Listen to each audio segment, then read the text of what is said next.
Welcome to Rocket Stadium here on the campus of beautiful Neenah High School in Neenah, Wisconsin, the site for tonight's WIAA Division I state quarterfinal between the visiting Muskego Warriors and the host Neenah Rockets. Good Friday evening, everyone. I'm Ricardo Arguello, hanging out as always with Brett Christopherson and bringing you those high-definition shots is Jim Rosandick. We're all part of USA Today Network Wisconsin. And Brett, we started the season off with these two teams, in a sense, right, on that Friday. And now we're way at the, near the midpoint of November. Here These we two go teams again. Here we go again. Who would have thought, right? Right, exactly. But a big matchup between these two is a, kind of battle for that spot in the semifinals. Well, we'll talk about that when we do our game notes for each team, but a tale of two halves in week one. We went down to Muskego because we knew FVA Classic 8. We got to stream that game, right? And it turned out to be a whale of a game. Neenah was dominant in the first half, then Muskego turned the tables and was even more dominant in the second half to rally back from a big deficit and pull out the win. Now, Ricardo, we'll talk about this as we go along as well, but I feel like Neenah, at least in some ways, has a little bit of, not an advantage necessarily, but they've gone against this wing T offense that Muskego plays, right? They're familiar with it, and not only that, but they spent an entire summer studying it and getting ready for that week one matchup. So this isn't your typical, whoa, we have a quick turnaround. We're not used to seeing an offense like this. However, still easier said than done when you have the combo of Labish and Nemec. That is a 1-2 power punch that's among the best in the state of Wisconsin. So we'll see how it all plays out. Hey, Neenah playing some great football right now and offensively much more dynamic now. They can throw the ball. Evan Van Evenhoven was at his very best, the best we have seen him play at that quarterback position last week in that big win over Kimberly. So it's going to be really interesting to see. That's a change that Muskego's not used to because Neenah only threw three pass attempts or something in that week one game. Going to be a lot different this time Well, around. not just that. I mean, they have 2 wins over Kimberly. Yeah. In our opinion, the Platinum D1 program in the state, Brett. I don't know when the last time that has happened in terms of getting 2 victories over the Papermakers. But let's get to know these teams a little bit. I'll start with Neenah. Brett will follow with Muskego. Brett, again, puts these together every week, so thank you, Brett. What about the Rockets? Well, they're 9-2. They're the number 3 seed, winners of 7 straight. Again, as Brett mentioned, coming off that 34-14 win over Kimberly last Friday in a WIAA Division I second-round playoff matchup at Papermaker Stadium. That was a game we streamed. The aforementioned Van Evenhoven, he threw for 218 yards and 2 touchdowns as Neenah went on to win both of its showdowns with the rival Papermakers. Van Evenhoven's touchdowns, 91-yard hookup with Grant Dean, the Badger recruit, in the third quarter. That gave Neenah a 20-7 lead. Van Evenhoven later connected with Ashton Van Beek on a 31-yard score in the fourth quarter. That extended Neenah's lead to 27-7. Van Evenhoven, he also had a pair of 2-yard touchdowns as Neenah finished with 343 total yards. Dean led the way in rushing with 77 yards and a touchdown. He had a 32-yarder in the fourth quarter that capped the scoring. Van Beek next with 32 yards on a pair of carries. And overall, Neenah finished with 125 yards on the ground. Now, Van Beek also led the way in receiving with 3 catches for 66 yards. Dean had that 1 touchdown catch for 91 yards. Now, defensively, Rockets forced 4 turnovers, including 3 interceptions, 2 by Zane Schmidt. Dean also had an interception. Luke Young, he is a physical player, folks. He had another big night in tackles for the Rockets with 11 total stops.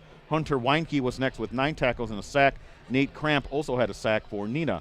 Now on the season, Van Evenhoven has thrown for 1,496 yards and 9 touchdowns while completing 72% of his passes. Dean is the Rockets' top rusher with 1,039 yards and 16 touchdowns. He's averaging close to 10 yards a carry at 9.6. And he's averaging 103.9 yards a game. Now, Van Evenhoven is next with 463 yards and 13 scores. Dre Hannon, he's also provided a punch on the ground for Neenah with 393 yards and 5 scores. Matthias Charles, his 23 catches, leads the team in that category. He also has 167 receiving yards. Ashton Van Beek has the most receiving yards with 428. He also has 2 scores. Young, don't forget about him. He has 16 catches for 248 yards and 4 touchdowns. Now on the defensive side, Young, top tackler with 95 stops. He also has a pair of sacks, which also is tied for the team lead with Cramp. Young's stat line includes a fumble recovery and an interception. Cole Fensky is next with 71 tackles. Dean Schmidt and Brandon Price are tied for the team lead in interceptions with 2. And as a team, Neenah's averaging 136.3 passing yards a game. They're allowing 150.7. The ground game, well, they're averaging 200.9 rushing yards a game and allowing 138.1. Now, overall in points, Neenah's averaging 31.5 a game. They're allowing 14.2. And if they win, Neenah will play either Muskego or Arrowhead next Friday in a WIAA Division I state semifinal game at a site to be determined. Kickoff scheduled for 7 o'clock. Brett, what about those Muskego Warriors? Hey, the Warriors, Ricardo, number 4 seeded Warriors, 7-4 on the season. Now, don't be fooled by that record, though. Much better than that record indicates. They had a big injury to Labish this season that we'll talk about as well. But have won 3 straight 4 of their last 5. And check this out, coming off that big 42-14 rout of top-ranked and top-seeded Franklin last Friday. That was a D1 second-round playoff matchup down at Franklin. Muskego, very impressive in its run game as it churned out 408 yards against the Sabres in a game that finished, Ricardo, with a running clock. Jack Labish led the way with 178 yards and 2 scores, runs of 41 and 2 yards on 27 attempts. Jackson Nemec rushed for 117 yards and 2 touchdowns, runs of 59 and 30 yards on just 7 carries. Nick Lato, hopefully I'm saying that right, I believe so, was also credited with a pair of rushing scores, runs of 20 and 31 yards as he finished with 71 yards on 3 carries. Quarterback Joey Shaw, didn't need him too much in the passing game, but he's a good one. Joey Shaw, 18 yards passing, 2 of 3 on his pass attempts.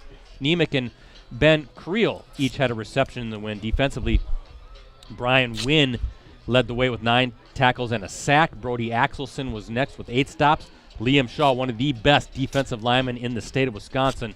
And C.J. Reitz, am I saying that right, folks, also had sacks, while Thomas Gover and Talon Zarniak each were credited with an interception. On the season, Joey Shaw has thrown for 477 yards and 8 touchdowns while completing 49% of his passes. He has yet to throw an interception. Nemec is the team's top rusher. He's just over 1,000 yards now, 1,014 yards to be exact, also has 10 TDs. He's averaging 8.3 yards per carry, 92.2 yards per game. Labish is next with 826 yards and 10 touchdowns. He's averaging 7 yards per carry and 118 yards per game. Nemec, the leader in receptions with 11. He also has 124 receiving yards and 3 TDs. Lato leads the way in receiving yards with 165. He also has 9 catches, by the way, and 3 touchdowns. On the defensive side, Liam Shaw is the leading tackler with 76 stops, including 5 for a loss. He also, Ricardo, get this, 12 sacks. That's one of the top sack producers in the entire state of Wisconsin. Wynn is next with 73 tackles and 5 sacks. Gover, Zarniak, and Brady Honacki have 2 interceptions apiece. As a team, Muskego is averaging 43.4 passing yards per game and allowing 88.1. The Warriors, conversely, a huge heavy ground game with that wing T offense. They're averaging 242.6 rushing yards per game and allowing 121.5. On the scoreboard, Muskego is averaging 27 points per game and allowing 13.8. And as Ricardo said, the winner of this one takes on either Muskego or Arrowhead. That's next Friday state semifinal. The only question is, will it be another FVA versus the Classic 8, or will it be an all Classic 8 state semifinal to see who gets to go and play for that gold football in a couple weeks at Camp Randall Stadium? Other great games going on in our area. Another FVA team, Brett, is at the quarterfinal level. That's Kaukauna in Division 2 as they take on West De Pere. That's a big one, right? It is a big one. And then I'm talking the post-Crescent coverage area. We have 2 teams fighting it out in Division 4 as Freedom is taking on Baldwin Woodville, and Winneconne is facing, not Kiel, who am I thinking? Mayville, yes. In Division 5, Kiel is facing Wrightstown at Wrightstown. So those are some interesting state quarterfinal matchups as well, Brett. I tell you, Freedom's just going to go right through that Middle Border Conference, right? Every week. Was it Prescott 2 weeks ago? Then last week it was, who was that? Well, it was Prescott was last week. St. Croix Central? St. Croix Central was the first week. Yes. Now it's Baldwin Woodville, and I'm understanding that could be an aerial-type attack game, a lot of scoring expected in that one. Of course, if Winneconne and Freedom win, they'll play each other in a state semifinal somewhere, we presume, in the Fox Valley or northeast Wisconsin. We're hoping. But a lot of good football here tonight. And if anybody is keeping track of that Muskego Arrowhead game, I've got our YouTube chat open. You can also send us a tweet at PCBretzi is my Twitter handle or X handle. Ricardo's at Ricardo De Leon.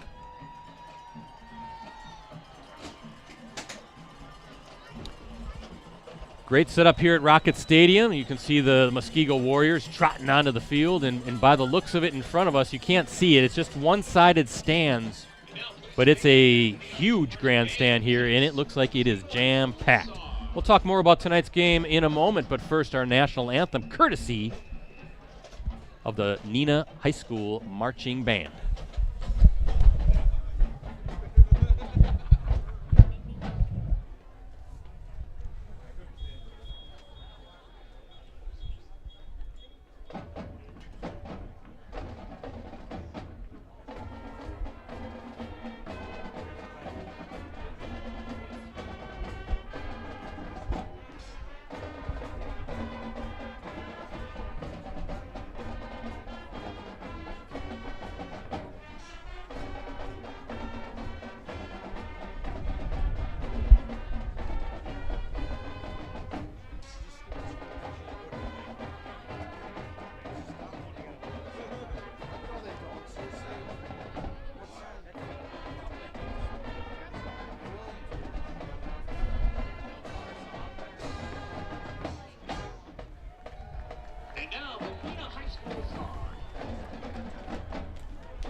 Present our national anthem.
Great job by the Neenah High School Marching Band. Just about ready to get this state quarterfinal game underway at Rocket Stadium. I want to thank our sponsors, guys. Cellcom, Piggly Wiggly, and Cooney's Embroidery and Sportswear. Cellcom's Black Friday deals shine bright all month long now through November 18th. Get free phones from your favorite brands. Visit Cellcom.com for details. Hey, Ricardo, Thanksgiving is around the corner. And Piggly Wiggly has all your holiday essentials, including turkeys, hams, the freshest produce, and everything else you need for that perfect Thanksgiving feast. Stop by your local Piggly Wiggly and get ready to celebrate. Piggly Wiggly, shop the pig. And get your team, club, or business name out there with Cooney's Embroidery and Sportswear. They customize products specifically to fit their customers' needs. Custom embroidery, screen printing, and graphic design, Cooney's does it all. Visit them online at Cooney'sEmbroideryandSportswear.com. Yeah, let me tell you, Piggly Wiggly have an interesting story. Well, I think it's a funny story.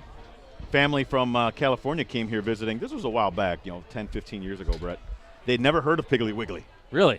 And they came over here, and the minute they saw the store or whatever, my cousin took out a picture, and she was laughing, and she took a picture of it and was sending it through text or whatever to her friends. She's like, they have a store here called Piggly Wiggly. Pretty common here in the state of Wisconsin. It is, and it's like a southern kind of thing. I think the franchise started down south maybe a little bit. But, yeah, definitely something that's very regional here. Well, I just shopped the pig this afternoon. I needed a few things before I headed down here to Fox Crossing, specifically in Neenah High School. Hey, Ricardo, Neenah's going to kick off, and back to receive for the Warriors, number 3, Jackson Nemec, number 12, Devin Schrader. So the Warriors will get the ball first. And part 2 of this showdown. Muskego won the opener back in week 1. Part 2, Electric Boogaloo. Right, we are underway. That is going to be Jackson Nemec with it. Looking for some space. Oh, good job by number 36. Cooper Seek with the tackle, a sophomore. Doing some good work there on the coverage unit. And the Warriors will start at the 22-yard line. Thanks to everybody checking us out tonight on our USA Today Network Wisconsin YouTube channel. Give that a subscription. There you go. Subscribe to it, please. Also, the Post-Crescent, Green Bay Press-Gazette, and Milwaukee Journal-Sentinel Facebook pages. And our Post-Crescent website. Thanks for hanging out with us here on a Friday night. Another gorgeous weather Friday night here during this football season, Ricardo. Well, doing a little formation change here, Brett, are the Warriors of Muskego. Nemec, he's got the handoff, looking for some space, and the Rockets ready. They look like Grant Dean, number 8, flying through. Now, we're going to call Grant Dean's name a ton because he's such a talented running back, the University of Wisconsin recruit. But Ricardo, he can play some pretty good safety as well. And this is something to get ready for, guys. Look at how quickly the Warriors back to the line of scrimmage. They like to play with pace. They do. And waste no time getting back to the line, ready to take that snap. Joey Shaw under center, waiting for it. And that time it's a handoff. Is that Labish looking for some space, gets a good run, and that's going to be a first down.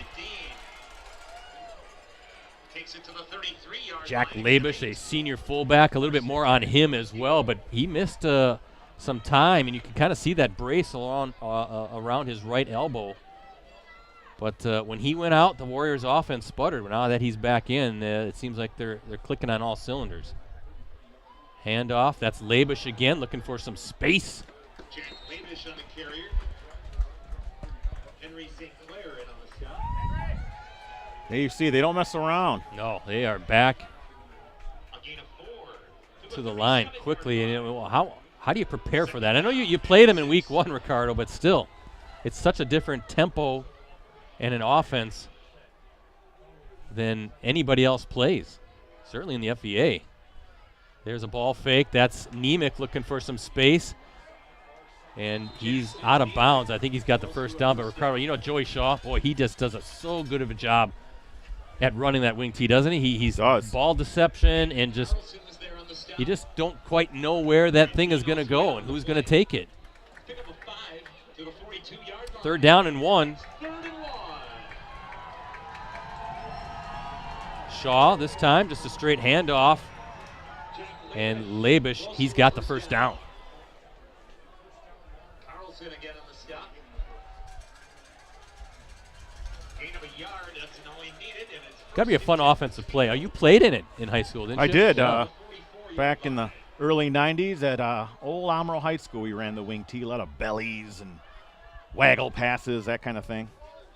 That's going to be a procedure call. Now, did you play with this kind of tempo? Oh, no. Not like this. This is nuts, isn't it? I mean, it's got to be fun, though, to just play fast. Now, to my best of my ability, I think this is only the second time these two teams have faced off in football. Of course, Neenah and Muskego back in week 1, the Warriors winning 31-21. It was a tale of two halves. Neenah leading 21-3 at the half, and then the Warriors roared back in the second half, outscoring Neenah 28-0. That's the thing too. Not only they get to the line, but then shifting formations and that unbalanced line there is Shaw. This time it's going to be Nemec looking for some space around that far side, and Nemec, Ricardo's got some great speed as well. Yeah, as quick as a hiccup, this kid. Muskego scored third quarter touchdowns back in week 1. Both teams, of course, strong on the ground. Rockets rushing for 218 yards and 3 touchdowns. Warriors with 260 yards and 4 scores. Neenah's Grant Dean, 135 yards and a pair of touchdowns. Nemec, 143 yards and 2 TDs for Muskego.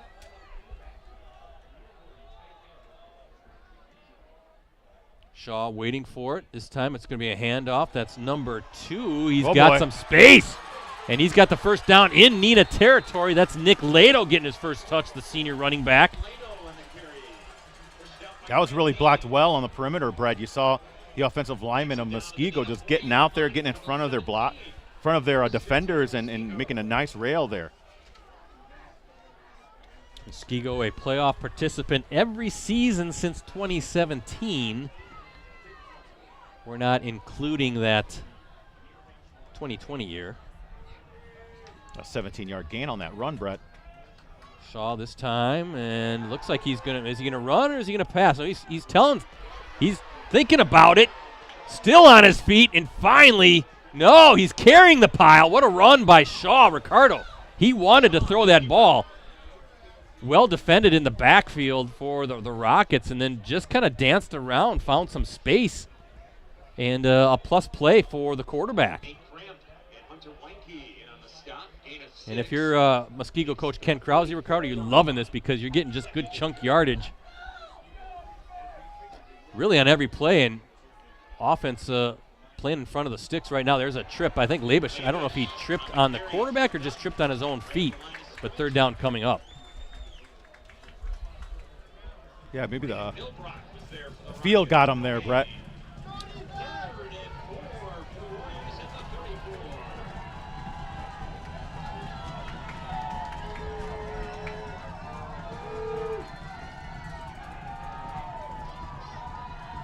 Lato in motion. This time a handoff to Labish, pushing that pile, and it's going to be close. I think he's going to be shy by about a half yard. Fourth down coming up. And Muskego, they're going to get right back to the line and go for this one. 4th and 1. They're going to be right at the 31, so a full yard is what the Warriors need. Can the Rockets get this stop and get off the field, get that offense on? We'll see. Muskego and Shaw waiting for it. This time it's just a handoff to Labish, and he's got the first down and a whole lot more. Good blocking up front by the Warriors, Ricardo. This is a big hole for Labish. Yeah, he dislocated his right elbow against McWanago in week 4. Didn't return until week 9. Talking about Labish. Yeah, well, he has 6 carries for 25 yards thus far, Brad. Nice showing from the senior fullback. And again, you can see that wrap, that brace around his right arm. But so far, so good for Muskego, just doing what it does best. Handoff that time, a quick one to Lato, who's got some great blocking up front. I think 51 and 84 doing some pretty good work. 51 is Jackson Kerfel, I want to say. 84, Ben Creel, tight end. It's 2nd and 7.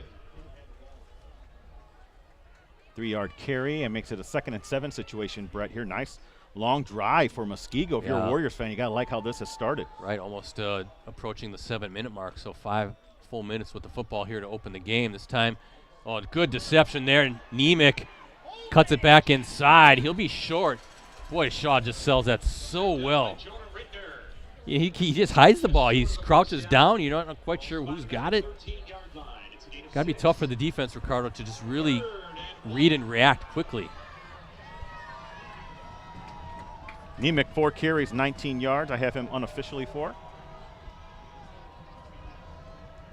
Handoff. Labish has got it. He's got the first down to about the 11-yard line.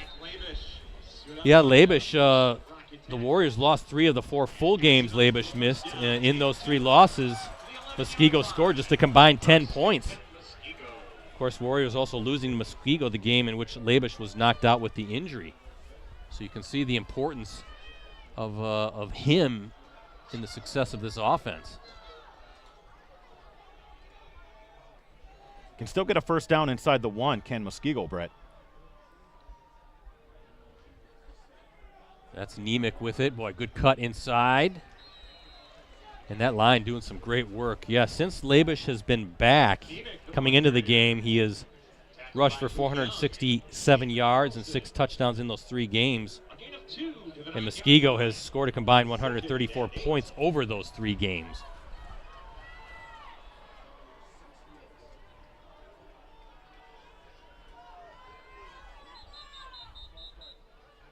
We're going to get a timeout for the Warriors. How many plays has this drive been? Oh, let me count it. It's a lot, Brett. Timeout called by Muskego. This will be the 16th play. Wow. It started at the 22 as well. Looking at Muskego's season, the Warriors fell to both Mukwonago and Arrowhead in back-to-back weeks. The Warriors dropped a 34-24 decision to Mukwonago in Week 4, then lost to Arrowhead, Ricardo 7-3 in Week 5. That was actually the start of a 3-game losing streak for Muskego, which also fell to Germantown 3-0 in Week 6.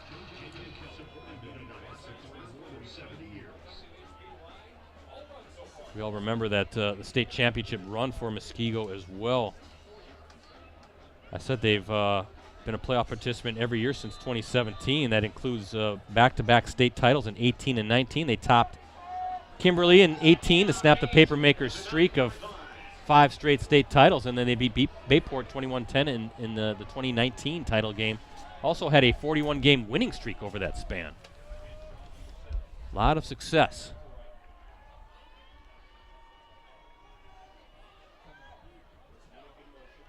Handoff, that's Labish with it, looking for some space, down to about the 5, 3rd down, maybe the 6. And as Ricardo said, they can get a first down at the 1. Cole Fensky with the tackle. To the 6-yard line. Again, 3. 3rd and 5 at the 6.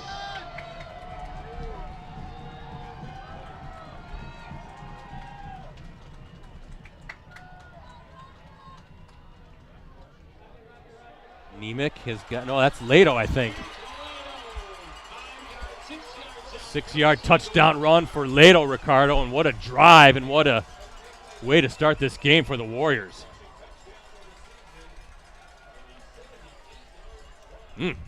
That it was impressive.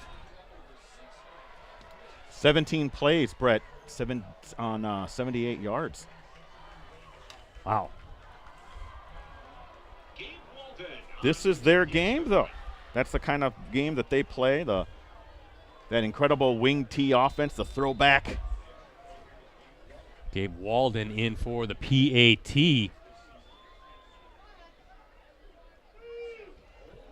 And Walden's kick is good. And with 5:11 to play in this opening quarter, the Warriors strike first. 17-play, 78-yard drive capped by the 6-yard run by Lato. Muskego leads 7-0 as we look at our Cellcom and Piggly Wiggly scoreboard.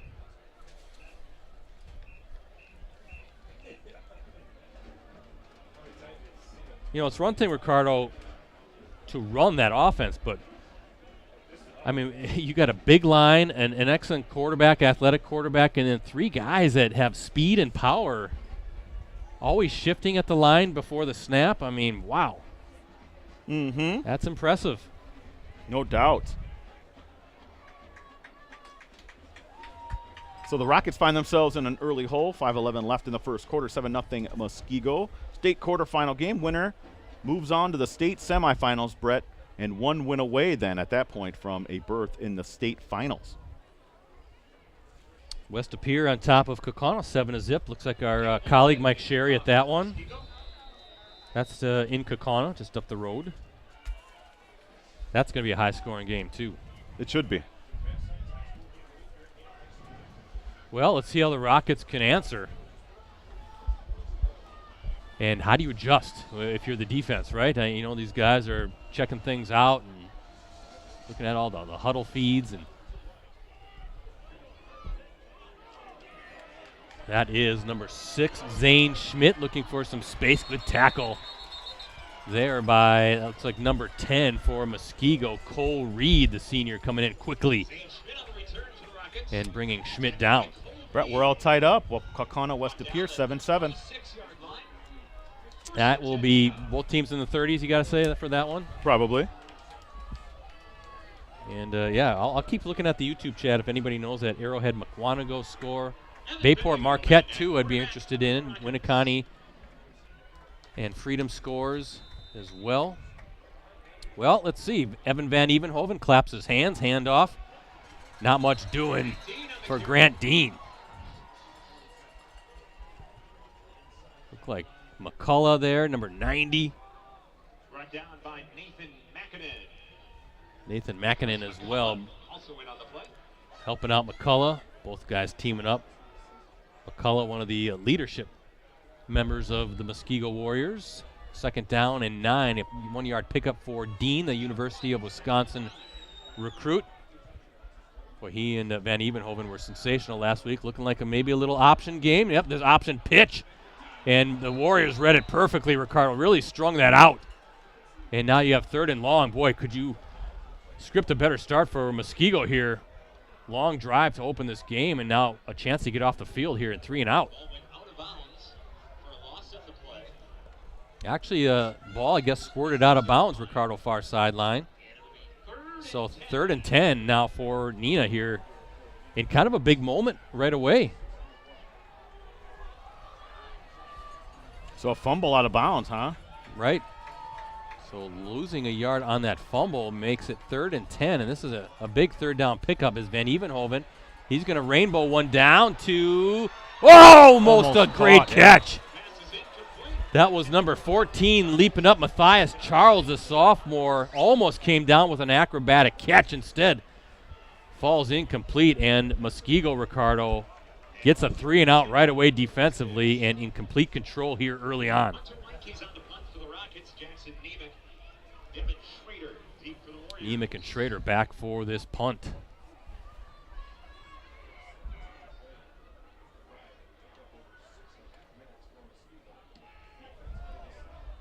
High punt, tough punt. It takes a nice Neenah bounce on this turf.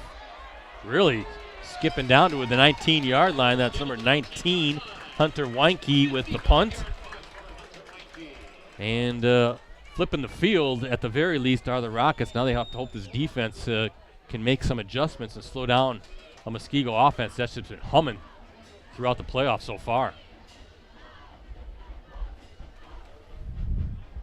Yeah, ball will be placed at the 19, Brett, 1st down and 10. Last thing the Rockets need is another long drive from Muskego on that defense. According to JJ, Muskego beating Arrowhead 3-0 so far. So the 2 Classic 8 rivals there. Kiel up 7-0 over Wrightstown, Brett.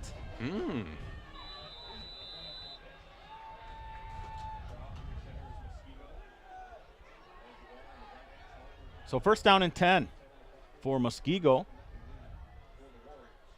There's Labish again. No, but good seam. Big hole. Still on his feet. He's off to the races. Labish. Will he be caught? Down to the 20. Racing to the end zone. He's in one play. 81-yard touchdown run by Labish. Wow. I'll tell you what, Brett, there was some missed tackles there that you absolutely cannot have if you're Neenah. One play, 81-yard run by Jack Labish, the senior fullback. And how about your fullback turning on the jets and showing off he's got some wheels? Walden in for the PAT. That one sails through, and just like that, a snap of the fingers. Muskego now up 2 scores. Warriors leading 14-0 in this WIAA Division I state quarterfinal game.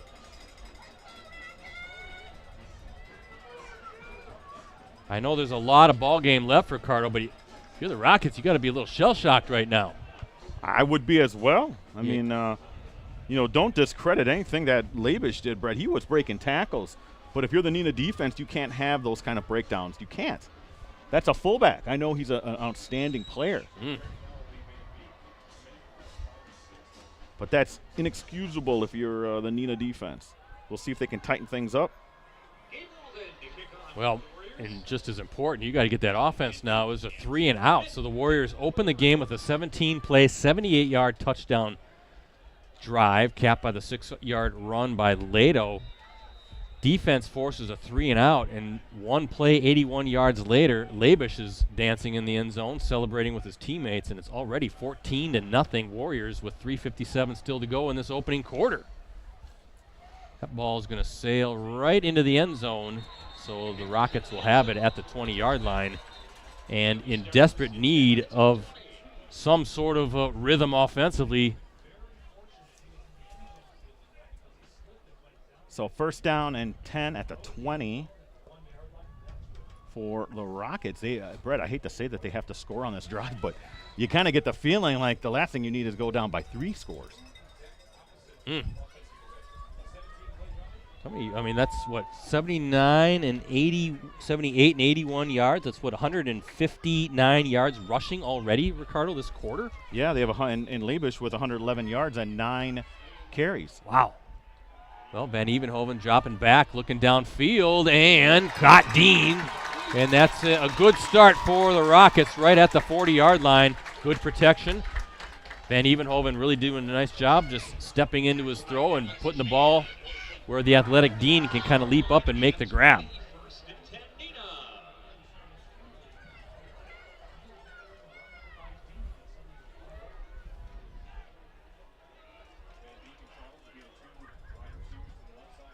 First down and 10 at the 40 for the Rockets. That's Dean diving forward for a couple. Of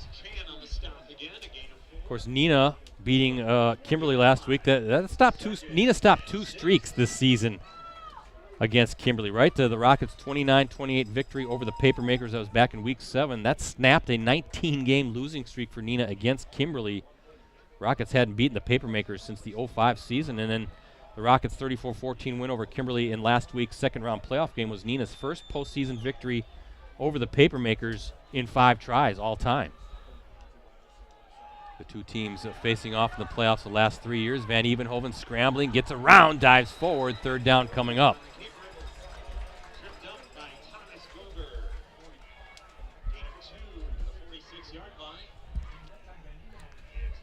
Third down and 4.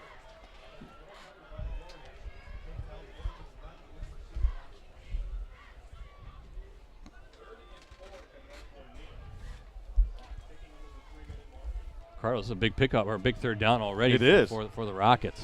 I mean, still about 2.5 minutes to play here in this opening quarter. Muskego dominant so far.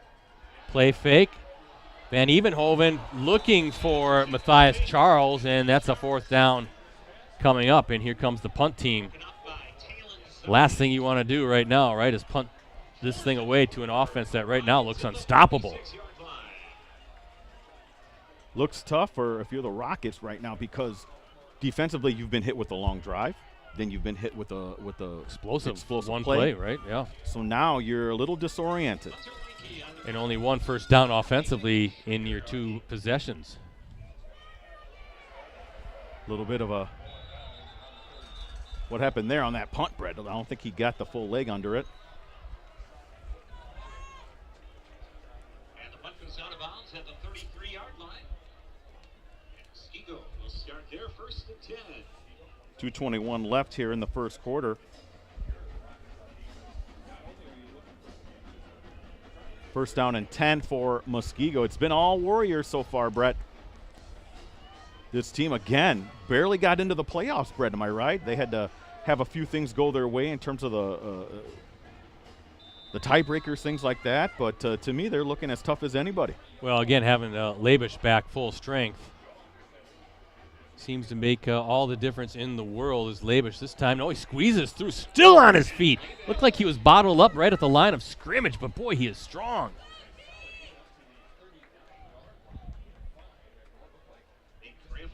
Yeah, I know they were, I believe, preseason the pick to win the Classic 8. But then the injuries certainly derailed that anyway. Just something to watch. It looked like Dean's shoulder got dinged on that tackle attempt. Okay. On Labish. That's Lado, who's already got a touchdown so far. Ooh, good job by Lado to hold on to it. That was number 33 for the Rockets. Cole Fensky, the senior outside linebacker, got a hand on that ball, but Lado strong, and it gets the first down already at the 45. And look at this. Muskego quickly back to the line of scrimmage. Just incredible pace that they're playing with.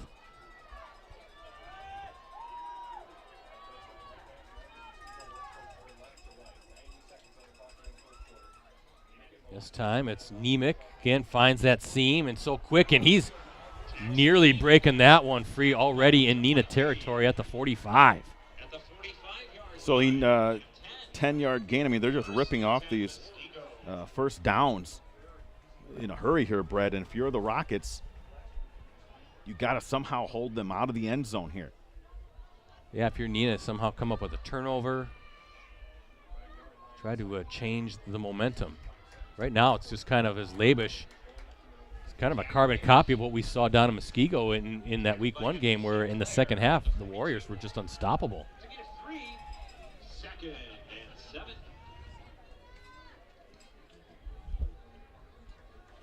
Look at that number 72, always moving around on that line of scrimmage. Parker Morawski, 6'4", 285-pound junior. Big kid. Big kid. Yeah, doing some work along that offensive line. This time Neenah, again, he slips. And third and somewhat, I guess, third and long, you can say, for the Warriors. Are they going to want to run one more play as we're under 30 seconds to go in this opening quarter? Or are they content to just kind of let this clock run out and take some time to talk this third down play over? That's exactly what the Warriors are going to do.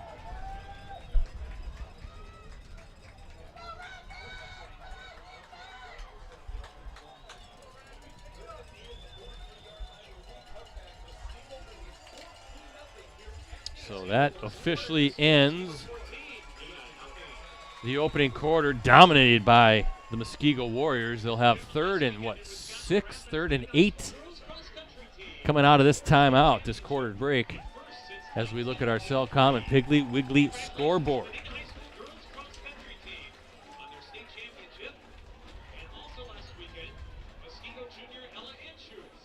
Neenah coach Steve Young on taking on Muskego to our colleague Mike Sherry. Quote, they run the wing T offense, which is very challenging to defend and play a very physical style of defense that is hard to score against. Another week where we need to value the ball and execute offensively and play very stingy defense. So far, that hasn't happened. No, and then Muskego coach Ken Krause on taking on Neenah. Quote, our program is excited and grateful to have earned the opportunity to grind another week together. The buy-in from the kids has been incredible, highlighted by leadership from so many players, in particular seniors Liam Shaw, Nick McCullough, and Jack Labish. We know Neenah to be a proud and strong football program with experienced coaches who will have their team ready for Friday's game. Brett, Keogh leading 7-6 now over Wrightstown. All right. Arrowhead up 6-3 over Mukwonago, according to public address announcer here in the booth, Jim Strick. Our buddy. So again, winner of this one takes on the winner of that one. Where will that be played? Depends on the matchup. So here we go, 3rd and 8. And the Neenah fans imploring their defense to get a big stop here. Let's see what Joey Shaw and this Warriors offense come up with here out of the quarter timeout. This time it's going to be a handoff to Lado, and dives forward. He's going to be about a yard shy, and you know the Warriors will go for it. Ricardo, that line is doing a fantastic job. I mean, those just ripping out holes right now for these running backs, and here you go, a chance on 4th down. Can the Rockets get a stop here on 4th and 1? Demoralizing for a defense, Brett, 3rd and 8 to have it get down to a 4th and 1 situation. This time a handoff straight to Labish. He's oh, I think he got it. He got the first down. Just enough. Got over, he needed to get, to the 35, got to the 34, 1st and 10, and the Warriors keep at it. Hearing some boos. I think that's a good spot for the Warriors. That's a first down run by Labish. This time it's going to be a handoff to Lato. Rockets stringing it out good that time. There's Luke Young, number 15, one of the guys there for the Rockets. Also number 7, Brandon Price, a senior cornerback coming in. And Ricardo, I think for the first time tonight, a loss on a run for Muskego, a loss of 2. That was, I believe, Lato. Okay. By the way, Labish, Brett, 11 carries, 119 yards. That's a good night so far. Great night for him. Handoff. This time it's Nemick. And he's just breaking tackles, kind of ducking down, really taking kind of that target away, right? You're kind of trying to go towards that midsection. He just ducks down. You're almost kind of tackling over him, lowering those shoulder pads. And 3rd and 5 now for Muskego here on its 3rd drive of the game. First 2 drives ending in touchdowns. If you want to call that second series a drive, right? 1 play, 81 yards. Labish spinning his way, and this time the Rockets doing a good job bottling up Labish. 4th down coming up for Muskego.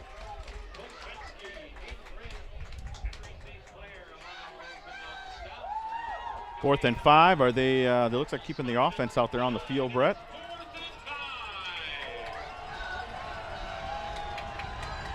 Will this be a pass play for Joey Shaw? We'll find out. This time he's rolling, looking downfield. Everything's covered. Shaw dancing around, throws it downfield. He had his guy, but the Rockets hold. Looking for Nemick. Nemick was open. That makes that offense even more challenging because it looks like you have a target on Joey Shaw, but look at how athletic he is very athletic to dance around. So Absolutely. He doesn't get near enough credit for how he operates that offense. Let's see, though, if the Rockets can take advantage of getting that stop. Kakana now up 14-7 after 1 quarter.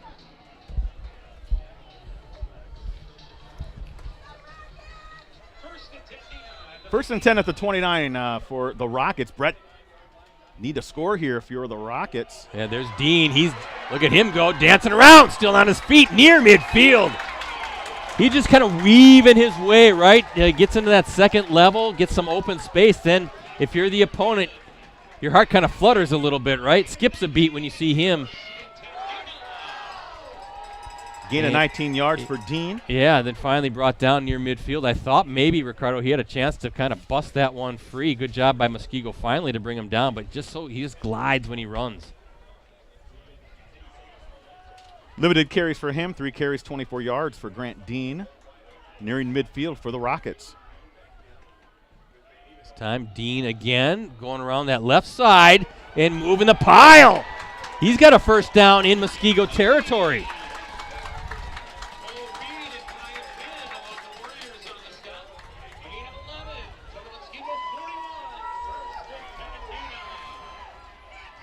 It's a gain of 14, Brett.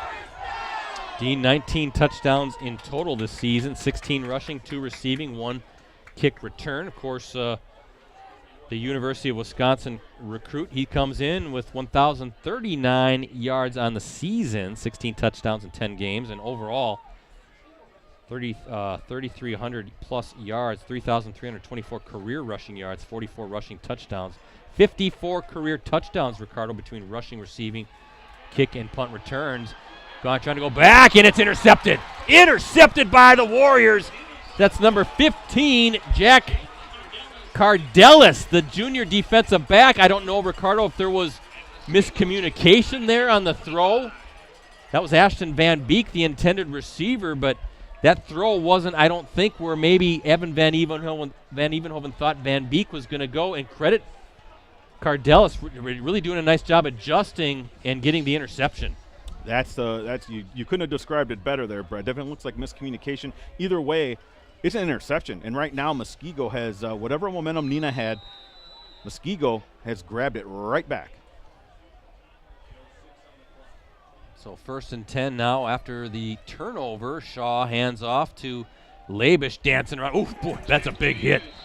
Grant Dean right there helps up Labish.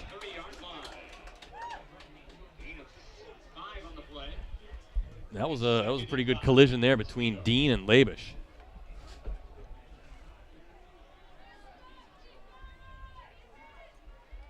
Hand off again. Labish trying to plow his way. Not much there. 3rd down coming up.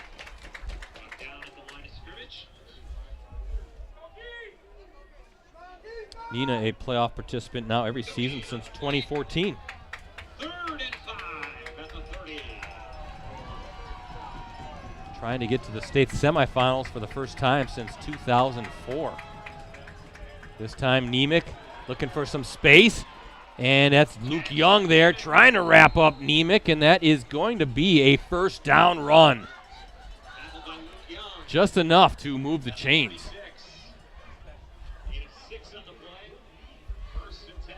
Kiel up 14-6 over Rice. Now let us know if you have any other scores from around the area, especially that Arrowhead score, right, Brett? Because the winner of this plays the winner of that game. Look at Labish, Brett. Wow. Even when you think he's down, he still spins his way for a couple more yards. He is the definition of a power runner. Yeah, no doubt about with speed, though, too, as we saw. I was just going to say, Mike Alstad is who you always are kind of reminded of, guys, with that powerful of a leg drive and then able to take it to the house.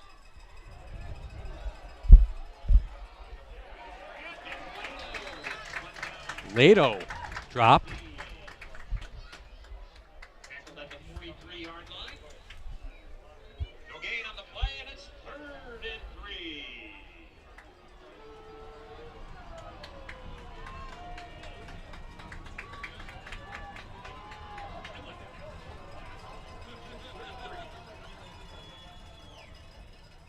This time, Nemec looking for some space, and he's got, boy, finally upended. Fumble. Oh, there's a fumble.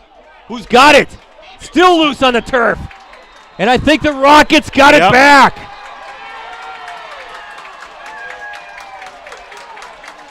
Brett, that ball was on the ground quite a long time. Couldn't see who actually fell on it, but yeah, it kept squirting free.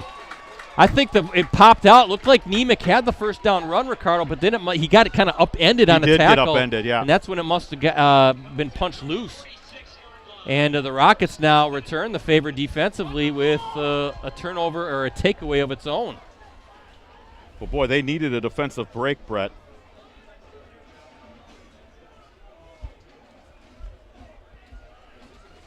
See if the Rockets can cash in on this turnover, or takeaway, I should say. Ricardo, I got DC Everest texted. They're up at 14-0 right now. Is that Dean spinning his way into Muskego territory? Also, Bayport leading Marquette 21-7. What? Yeah.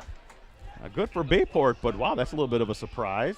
Bayport's starting to put it together, aren't they? I mean, not the FRCC North champs, right? The Phantoms, West of Pier winning that, but Bayport on a roll right now. That's down at Marquette as well. A lot of games, a lot of football to be played yet tonight, but you just don't know with these seedings anymore if it really is an upset. As Dean, he's got the 1st down. Hey, folks on the chat, let us know. Somebody's saying that we're saying Labish's name wrong. We were told it's Labish, Jack Labish. So let us know on the chat if you could. We're just doing what we've been told and how we've heard it pronounced. Is it lavish? Would that be the other way to pronounce it? Be the other way. Like a lab, like a laboratory. So let us know on the chat, please. Want to make sure we get it right. But again, we were told it was Labish. Evan Van Evenhoven, he's going to swing it over to Van Beek on a screen. Van Beek's got some wheels, fumble! And I think Muskego got it. They claim to have it. Rockets say they do. And the Rockets got it back. Wow. Some hard hitting, Brett, going on. I think so, yeah. That's a nice little play, Ricardo, with some screen. Get it out to one of your athletes, Ashton Van Beek, the quarterback last season as a freshman, right? He filled in for Evan Van Evenhoven. Played quite a bit of the season. Van Evenhoven nursing just nagging injuries all season long. Did a nice job. But now moves out to wide receiver. He's had a nice season as Dean plows forward. But Van Beek, he's got some wheels, and he's a good receiver.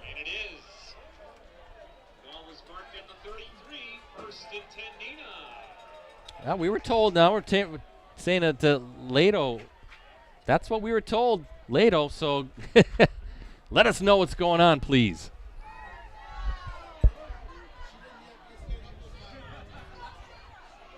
First down and 10 at the 33 for Neenah. Van Evenhoven looking. He's got time. Now he's on the run. And he's brought down. Guess who? Liam Shaw, number 91. And a sack of Van Evenhoven. Ricardo, Liam Shaw entering tonight's game with 12 sacks. That ranks as the 4th most in the state in all divisions. Make it 13 sacks now on the season.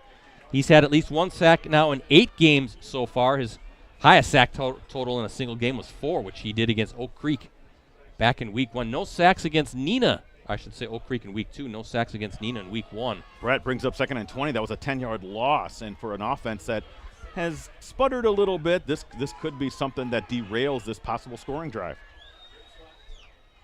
Van Evenhoven going to swing it over to Dean. And that's what you want to do. Get it into one of your playmakers, right? Good athlete. And good pickup there. 3rd down gives it at least a manageable crack at it with 2 downs still to come here and 2:45 to play. Leto, okay.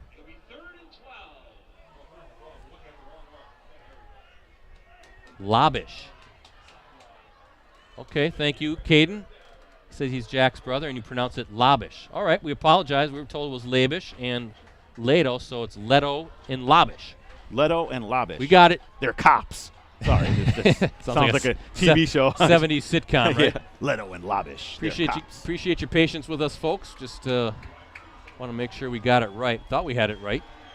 Van Evenhoven going downfield, and is that caught? Oh, they're saying it's incomplete. Incomplete, intended for Van Beek, so 4th down coming up. Rockets obviously will go for it. 4th and 12 at the 35.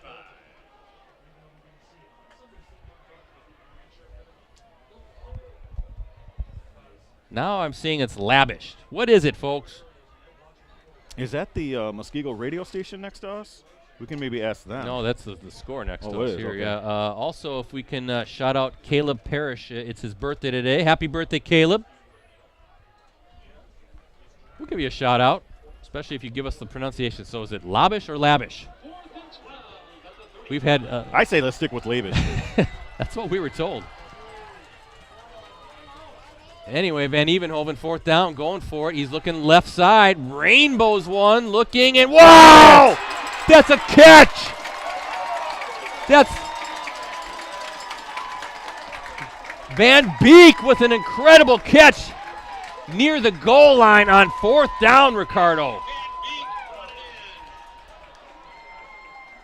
Heck of a job concentrating on that catch for Van Beek. How many yards do you have that 32, one for? 32-yard hookup on 4th down. And a huge play for the Rockets, who are trying to punch this one in for the first time tonight.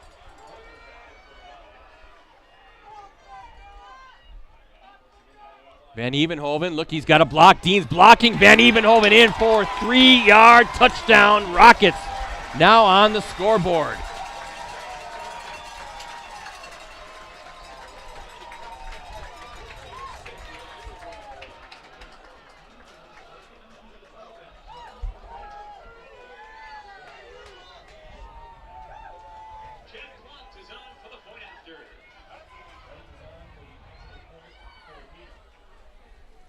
Jack Clunt in for the PAT. That's a big drive, Ricardo, for Neenah. And Clunt kicks it through, and with 1:45 to play in this opening half, the Rockets with some momentum, striking first for the first time tonight, I should say. 14-7, Muskego leading as we look at our Cellcom Piggly Wiggly scoreboard. Yeah, but again, that Van Beek 32-yard completion on 4th down, Brett, that was much needed shot in the arm for the Rockets and the offense, which has really sputtered up to this point, but they find themselves down only a score, Brett, and I believe they get the ball to start the second half. They do. Now here's the trick, though, right? You gotta, if you're Neenah, defense has played well the last 2 series. Last thing you want to do is give up any sort of that momentum that you have kind of scratched and clawed and pried back a little bit from Muskego.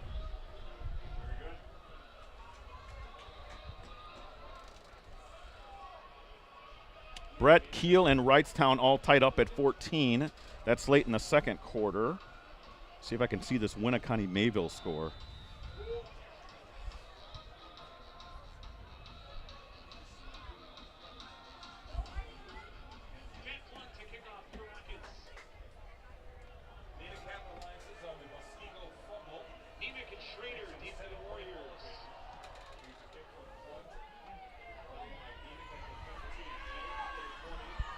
Fumble, Oh, Brett. boy! I think Muskego recovered wow. it, though. Another hard hit from the Rockets. Seems like Neenah kind of dialing up that intensity a little bit, right? It's do or die, though, Brett. This is the playoffs. State final or semifinal berth on the line. All right, so we're going to say lavish, and we're just going to be done with it, Lavish. guys. That's it. That's what we're going with. Hey, I keep saying it. We were told lavish. The folks on the chat are saying it's lavish, so that's what we'll go with. Until you guys tell us to say something else, huh?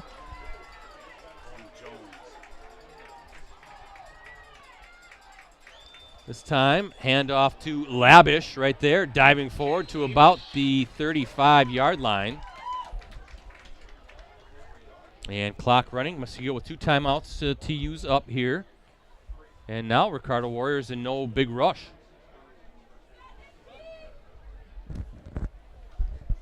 Ball spotted at 35. Gain of 3. Second and 7.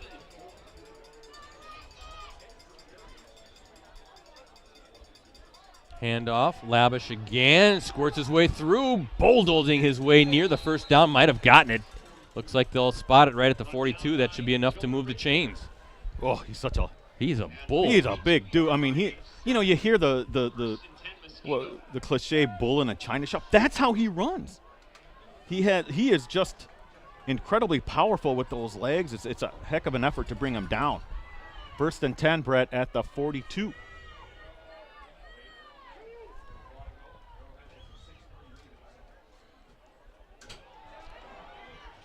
Lavish again. Near midfield, clock running. Muskego, Ricardo, I think they're just happy to take a 14-7 lead into the break. Again, clock running, not going to use those 2 timeouts. Up. Winneconne up over Mayville, 13-10. All right. Anything That's about late that? in the second quarter. Any freedom updates? Yeah. I think we have Mike Sherry. Not Mike Sherry. One of our part-timers are at that game. All right. I'll have to check to see. Handoff. Nope, this is going to be Nemec looking for some space.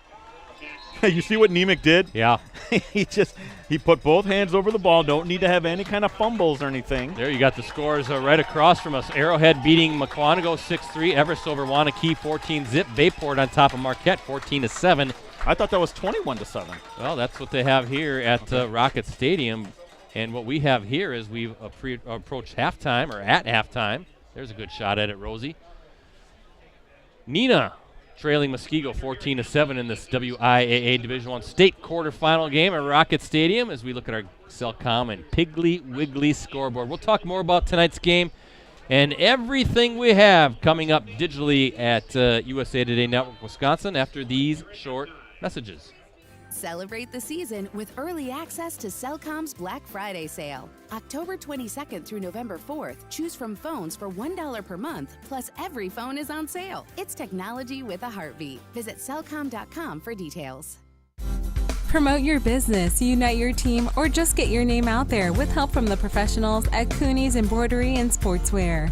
Family owned and operated for over 20 years, we have the skills and experience to customize your apparel and spread the word about your business or organization. We can put your logo, name, or anything else you want on any article of clothing. From embroidery and screen printing to graphic design and heat press services, we've got you covered. Call today. Are you ready for this? Ready to take chances? We can push and break your limits. Are you ready to be a legend?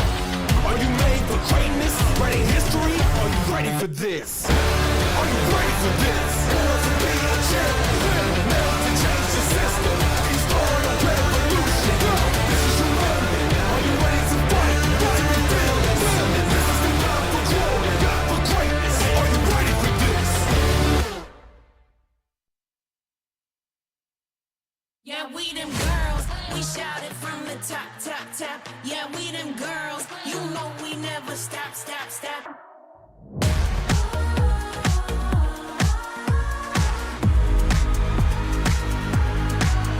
And we never ever gonna back down. Yeah, we them girls, we shout it from the top, top, top. Yeah, we them girls, yeah, we them girls, yeah, we them girls.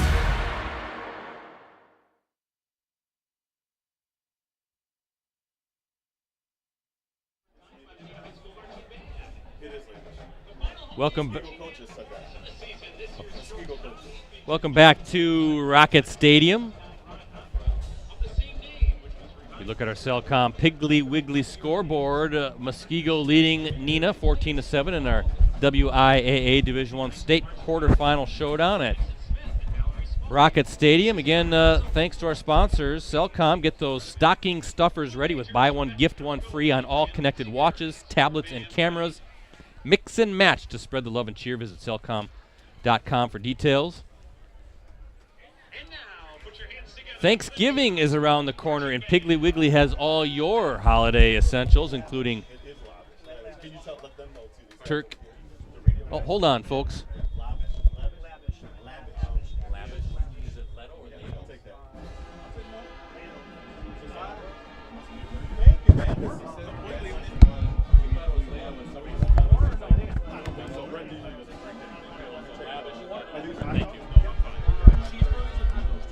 All right, just getting some things done. But back to Piggly Wiggly. Thanksgiving is around the corner, and Piggly Wiggly has all your holiday essentials, including turkeys, hams, the freshest produce, and everything else you need for the perfect Thanksgiving feast. Stop by your local Piggly Wiggly and get ready to celebrate. Piggly Wiggly, shop the pig. Don't forget about Cooney's Embroidery and Sportswear. They have the skills and experience to customize your apparel and spread the word about your organization. Visit them online at Cooney's Embroidery and Sportswear.com. I'm Brett Christopherson with USA Today Network Wisconsin, hanging out with Ricardo Arguello and Jim Rosandick. Those guys are munching down on some cheeseburgers right now. I'll do all the work, right? But if you could, Brett. But Ricardo, I know it's lavish. It's lavish. Lavish. You get, we're gonna get I went over there and I asked the Muskego coaches, and they had a double check. Okay, so even they're confused. So it's lavish and Leto. But we appreciate the help, though. We do, but, you know, the people in the chat getting all ornery about things, just relax, folks, okay? We were just telling you what we were told initially, all right? We did our job. But anyway, Ricardo, I know you kind of munching on that cheeseburger a little bit, but some first half thoughts. Yes. Started out all Muskego, but Neenah gets the ball to start the second half as well. But they kind of turned some things around here and got some momentum on their side. Defensively, they cleaned some things up, right? Let me tell you, this, am I saying this right? Lavish. This Lavish is some kind of running back. I'm telling you this right now. He runs with a violent, it's like he's mad at people. You know, he's mad at the ground. Yeah. And the kid is just breaking tackles left and right. But I think Neenah, after that first, kind of getting stunned, you know, a little bit with the jab. Now they've kind of countered. They've come back. That was a big fourth down pass play, Brett, to get them that led to that touchdown.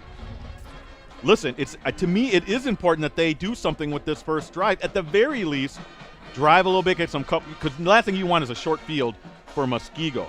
All right, but optimally, you'd like them to get a touchdown and even this game up. Muskego's as good as everyone. This is what I see when we were talking before the season. They're the top team in the state. They're a great defensive team. Who's the kid? 91 is that? Liam Shaw. That kid is a monster. He's a wrecking crew. Yeah. They have so much talent both sides of the ball. This is going to be a great game, Brett. But Neenah needs to score. In my opinion, they need to score on that first drive, or at least get it down there and put some pressure a little bit on Muskego, because right now, to me, their ground game is the most consistent thing in this game.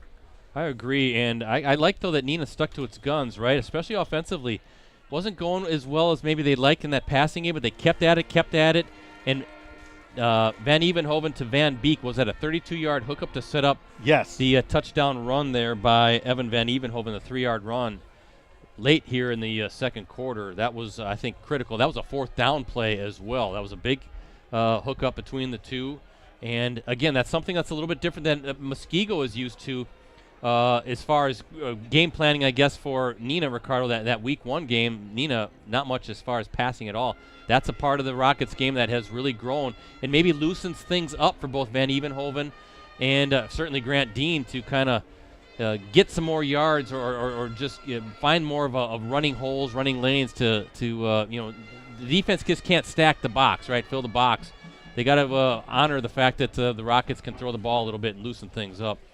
Hey, Jeremy Glussman, you guys are sounding good. Yeah. Shout out to Thomas. Shout out to Thomas. He's 17 years old already. Wow. Time flies. It sure does. Well, happy birthday, Thomas. We wish you a very fun day or fun night now. Hope you had a good day and hope your parents spoiled you rotten. 14-10, Kaukauna leading late second quarter. And I got a text from one of our friends, Winneconne beating Mayville right now 13-10. I just saw the Schaefer kid, Brody Schaefer, go in for a touchdown. So there you go. And Wrightstown just scored on like a 60-yard pass play, Brett, and they're up over Kiel now with the kick. They're up 20-14 right now. So we'll see how all of these games play out as Neenah 21-14 now. Marching band out there. And tell you what, we have time to take another break, Rosie, maybe do a few more commercials. We're going to do that here and step away, and then we'll come back, run down the first half scoring and maybe some things that we have coming up, including, folks, that you're listening online. We have a pretty popular Packers show that we do every Monday night that we'll fill you in on as well. But we'll talk more about all that good stuff here after these short messages. Celebrate the season with early access to Cellcom's Black Friday sale. October 22nd through November 4th, choose from phones for $1 per month, plus every phone is on sale. It's technology with a heartbeat. Visit cellcom.com for details. Promote your business, unite your team, or just get your name out there with help from the professionals at Cooney's Embroidery and Sportswear. Family owned and operated for over 20 years, we have the skills and experience to customize your apparel and spread the word about your business or organization. We can put your logo, name, or anything else you want on any article of clothing. From embroidery and screen printing to graphic design and heat press services, we've got you covered. Call today. Are you ready for this? Ready to take chances? We can push and break your limits. Are you ready to be a legend? Are you made for greatness? Writing history? Are you ready for this? Are you ready for this? Born to be a champion. Never to change the system. You start a revolution. This is your moment. Are you ready to fight? To reveal yourself? This is the love for glory, love for greatness. Are you ready for this? Yeah, we them girls, we shout it from the top, top, top. Yeah, we them girls, you know we never stop, stop, stop.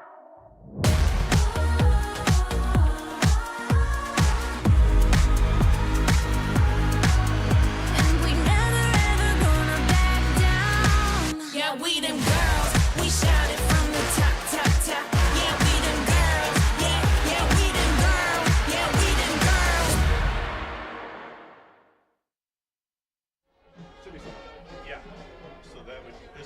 Welcome back to Neenah High School, site of tonight's WIAA Division I state quarterfinal showdown between Muskego and Neenah. Warriors leading the Rockets 14-7. We're at halftime here at Rocket Stadium. There's the Neenah High School Marching Band.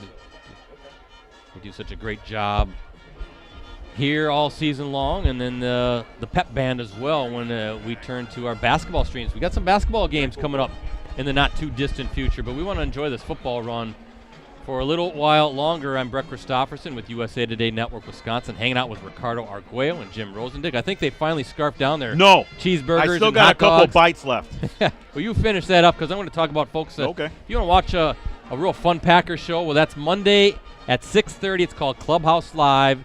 That is our annual weekly Packers show, our 16th season. We just celebrated our 350th show this past Monday. Come watch it live in person at the Fox Club. That's just down the road at Neuroscience Group Field at Fox City Stadium in Grand Chute, home of the Wisconsin Timber Rattlers. That's also the home to Clubhouse Live. I co-hosted along with Ricardo. Rosie's part of the production crew. And every week we bring you, mostly a different Packer player on, right? We do have some semi-regulars that come on this coming Monday out of the bye week to help us get ready for Bears week.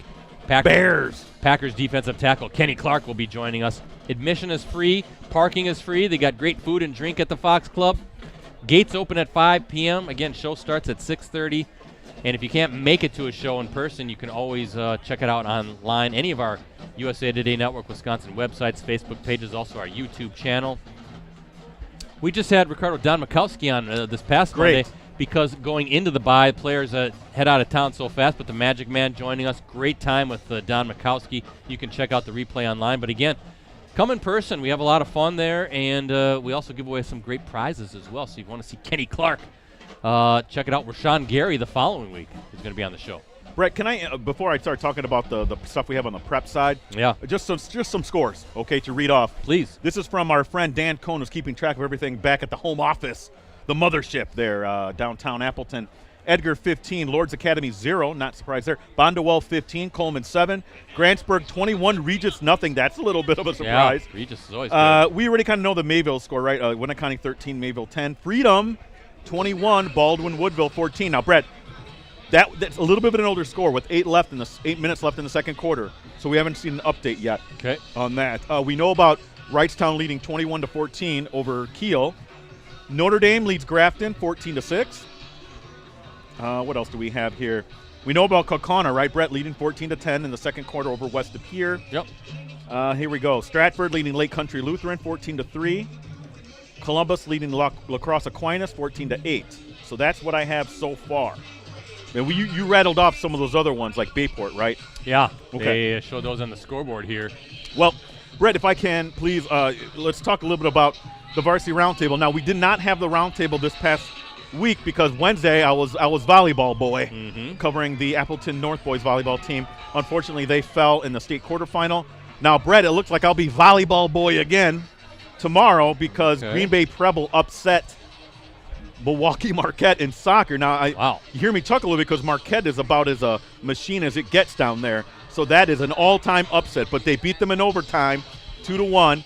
I'm sorry, Green Bay Preble. So Scott Vency, the Green Bay reporter, will be covering that team as they vie for the championship. I will be covering Luxembourg Casco girls volleyball as they play for the D2 title tomorrow at 5 o'clock. So be on the lookout for that. That's just some updated stuff concerning coverage and things. But the roundtable, like I said, will we come back next Wednesday? I'm not sure, Brett. It's going to determine, on who's still alive. I do know this, that if we do, it'll probably, hopefully, be a surviving football team. I'm not sure. But we're going to try to make that happen because I know things are in flux in terms of where we are going to be physically as a company, as an entity. So I just want to let people know that. But I can't, before we move on, the podcast just went live today. If you can't check it out, the 920 Sports Podcast. That's Brett, yours truly, along with Jim Rosandick. We featured Steph Hauser. That's right, the WIAA Executive Director stopped by. Brett, she took time out of her busy schedule as she's handling the girls volleyball, state and boys volleyball. Before she went to those quarterfinal games on Wednesday, she came down and talked to us very graciously. We talked about a number of different things, didn't we, Brett? The seeding thing, the playoff football, what would you call scenario or situation, with a couple teams being left off, that kind of stuff. But we talked about NIL, some of the other things that we talked about. Where's the why am I drawing a blank here, Brett? Help me. We talked NIL and also the co-ops. Right. About how many teams can be in a co-op. Nothing against Fox Valley Stars hockey, but they have like 14 schools Fox involved. City Stars, Fox yeah. City Stars. Yeah. We talked about that among some other topics too. So it was very candid, nice interview with her. So please check it out. Hopefully this will be a yearly thing on the 920 Sports Podcast. You can find it on postcrescent.com. I did a story on it, but you can also subscribe. So if you go to iTunes, Stitcher, Google Play, find 920 Sports Podcast, subscribe, and you'll be delivered any kind of episode that we have that's new. Yeah, it was good stuff, and we appreciate Steph for making the trip to Appleton and hanging out with us and giving us a lot of good information for sure. 14-10, Kaukauna leading at the half over West of Pier, according to Mike Sherry. Appreciate that. We got a score on our YouTube chat. Notre Dame 21, Grafton 6 at the half.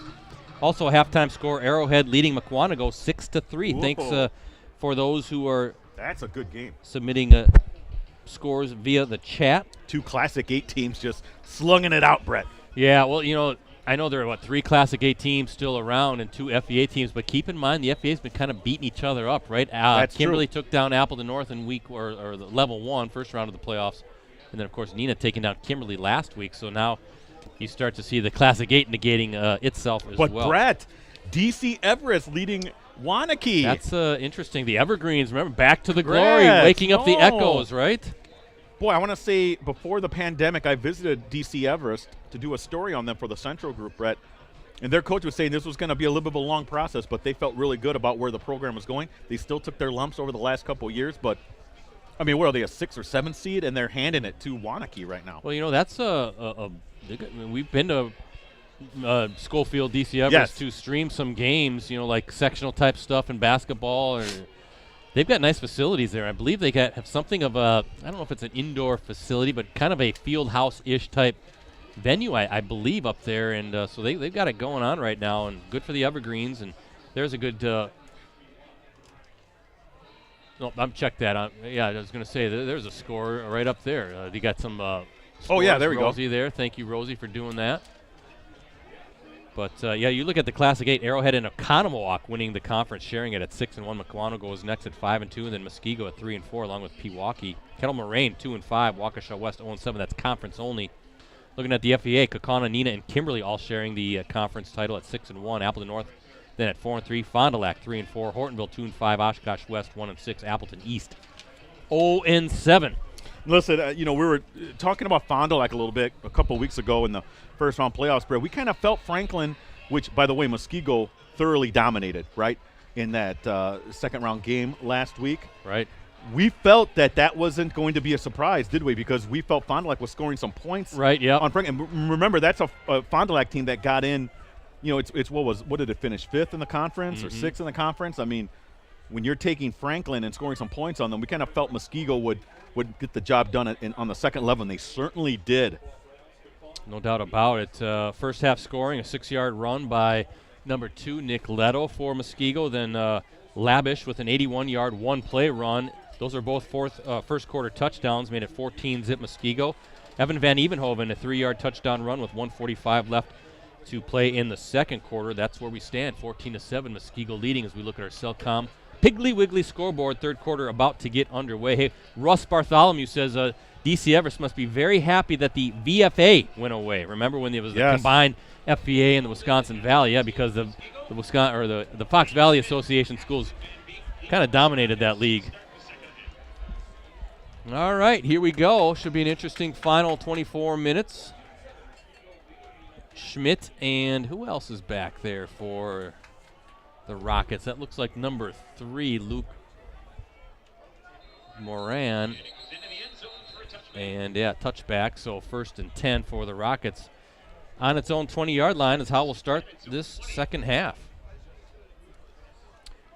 Yeah, our hope, guys, is to be somewhere next Friday night for a state semifinal. Don't know. It all depends on matchups and what's going on. But give me a follow on Twitter or X at PC Brettsy, and I'll make that announcement sometime next week once we get things all figured out. First and 10 for the Rockets at their own 20.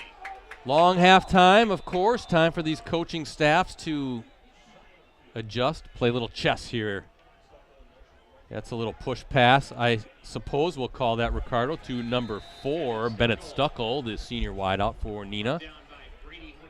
Don't think he got much. No, in fact, he lost a yard, Brett. Brady Honacki with the, tackle for a loss.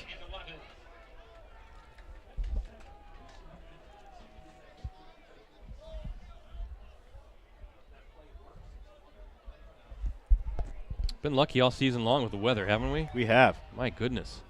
Let's knock on wood here. They have a wood little shelf here. I'm knocking on it. We got one more Friday, at least for the stream team, because we can't stream any of the games down at Camp Randall Stadium. Oh, big hole for Grant Dean. And, breaks a tackle. Pretty good effort there by number 11, Alex Chan, the senior inside linebacker. Almost was able to grit Dean down, but at least slowed him up enough for his teammates to rally around and bring Dean, because, Ricardo, I thought Dean had some running room on the outside. He had a rail there, but again, Muskego able to close that rail pretty quick. You know, this defense, I think, doesn't get enough credit for how good it is. I know defensive line, they have some just studs up there, but, you know, the linebackers, they can flow to the football, and you know, it's rare when they make a mistake in terms of discipline. Hand off to Dean, cuts it back inside, and he's got the first down. Good run, good vision, Ricardo. Just going, right, run to daylight, the old saying, right? He showed a lot of patience, Brett, and that's something that's an underrated aspect, is how much patience you show as a runner. Let your blocks develop. Yeah. You don't have to go, 100 miles an hour right through it. Exactly. Just wasn't trying to force the issue. Went where the seam was, the lane was, and that's a first down run on a big third down play for the Rockets, down 7. Hand off to Dean again, trying to find something. Bounces outside. Now, watch out. Gets around the edge. Still on his feet, but what a tackle. Number 15, and there's a flag on the play, but number 15 coming in, Jack Cardelis, the defensive back, but let's see what the penalty is. I see the Muskego sideline pointing the Rockets' way. We look at some of those big linemen, defensive linemen. McCullough, number 90. Mackinnon, 65. Shaw, number 91. You look at McCullough, 6'3", 255 pounds. Shaw, 6'4", 250 pounds. Block in the bag. Offense. 10-yard penalty. In the spot. So First down. ref is Mike. So hopefully you heard that, but block in the back against the Rockets the call. Then Mackinnon is 6'2", 250 pounds. So that's some big dudes up front. Oh, no doubt about it. Muskego. First down and 15. It's at the spot of the foul, so it's a really kind of like a 5-yard penalty, Brett. So 1st and 15 at the 27 for the Rockets. But what the Rockets don't want to be doing, right, is playing behind the sticks against this not. defense. So Van Evenhoven, let's see if he's going to drop back to pass. No, he's just going to keep it. Darts forward, and Mackinnon, one of those guys that brings down the Neenah quarterback. Second down coming up. Yeah, ball will be at the 32, so a gain of almost 5. No, we'll call it 4 yards. Look at the FVA and the Classic A. They really dominated the D1 playoffs over the past, decade plus or so. You had Kimberly with those 6 state titles since 2013. Of course, Muskego back-to-back crowns in 18 and 19. It was a 41-game winning streak back there. Arrowhead, successive D1 titles in 12 and 13. Kimberly with that 70-game winning streak on top of that. Oh, wow. He had him, yeah, Brett. he did. Incomplete. Intended for Matthias Charles. Matthias Charles, the intended receiver, so 3rd and long coming up.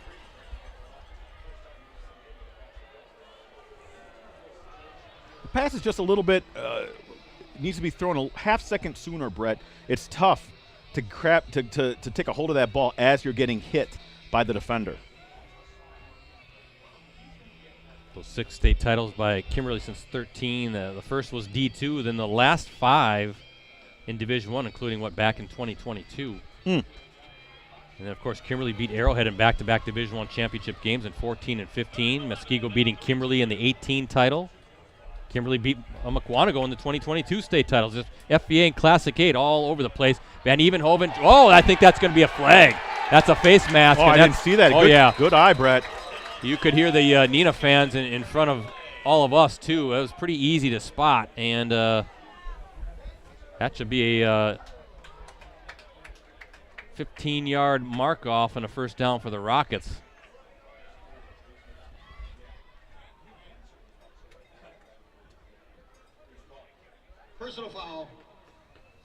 I like the mic'd Love it. officials, Brett.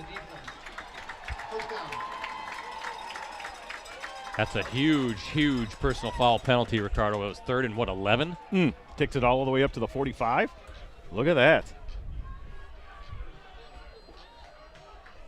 It's always tough defensively. I mean, you don't try to pull down by the face mask, Brett, but No, it's one of those where you're trying to make a tackle, right? Yep. And it just your thumb or finger just locks with the face mask. So fresh first down for the Rockets to open this second half.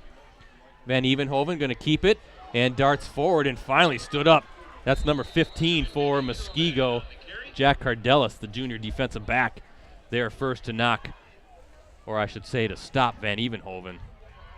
But a pretty good run, 4-yard run for the Rockets quarterback near midfield. And clock continuing to run here in this third quarter, down to 8.5 minutes to play.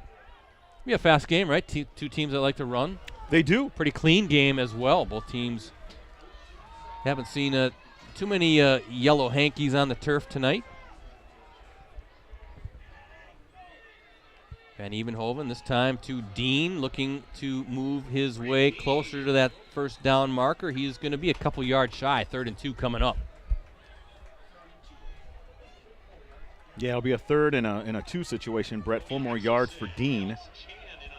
10 carries, 71 yards I have for Grant. See what happens here if Neenah gets stopped. I think you got to go for it, right? I think you do. Third quarter, down a score, and you know how tough that Muskego offense is to stop. Let's see what happens here first. Handoff, Dean, nothing at all. Trying to stiff arm his way. Whoa, pushes his way. Well, maybe lost a yard. Let's see what Steve Young wants to do here on 4th down. But how about that job by the Muskego defense? Wow, no gain on that play, Brett. And I think that Neenah offense, Ricardo, going to stay on the field. I like this call. I think I like the aggressiveness. You're down a score. You feel like you kind of have stolen momentum away a little bit. But here you go, 4th down and 3. Oh, he went over. Oh, no, they're not calling that. Wow, the Rockets fans really upset. I think they're just trying to get Muskego to jump here. And you can see the back judge now marking it off. Neenah fans not happy. They thought there should have been a call. Instead, Neenah will burn its first time out of the second half. What do you think, Ricardo? I thought he was over, but, I'm way up here. They're down there and right on the line of scrimmage, so. Well, let's see if Neenah now burning a timeout. You presume that they're going to bring that offense. Well, what are they going to do here? To me, you punt. I mean, you put the ball back inside the 10, Brett. Your defense has been playing better. I think that's what they're going to do. Fake punt, maybe? Why not just take the 5-yard penalty? That's true. You're right on that. Let's see if they want to try a fake here. The fact that they burned a timeout, I just thought was interesting. So maybe just wanted to keep the ball within range of potentially trying a fake. Let's see what the Rockets Well, they do want have to 2 do. returners back there, which means 1 person left in the box. Well, Neenah will punt it away. Fair catch. And fumble! Who's got it? Who's got it? I think Muskego recovered it, Brett. And oh, my wow. goodness. That is twice that Muskego has recovered their own fumbles on returns. Yeah, number 12, that is Devin Schrader, was able to fall on the loose football. Woo. First and 10 Muskego at its own 22. Boy, it feels like it's been forever since the Warriors have had the ball, Brett. It's 6:37 left here in the third quarter. That defense should be nice and rested up if you're the Rockets, because they're going to – it's crunch time now. 6 minutes and then another quarter, or it might be all of football you have left in the season. Well, let's see. This Warriors offense will do. Joey Shaw waiting for the snap. Handoff to Labish now. Not much there. Jack Labish, the senior fullback. 81-yard touchdown run in the first quarter. You call him Labish. Labish. 19 carries, 149 yards for Labish, Brett.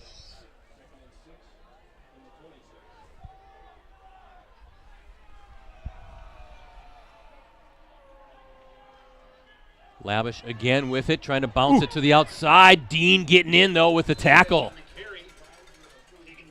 And third down coming up.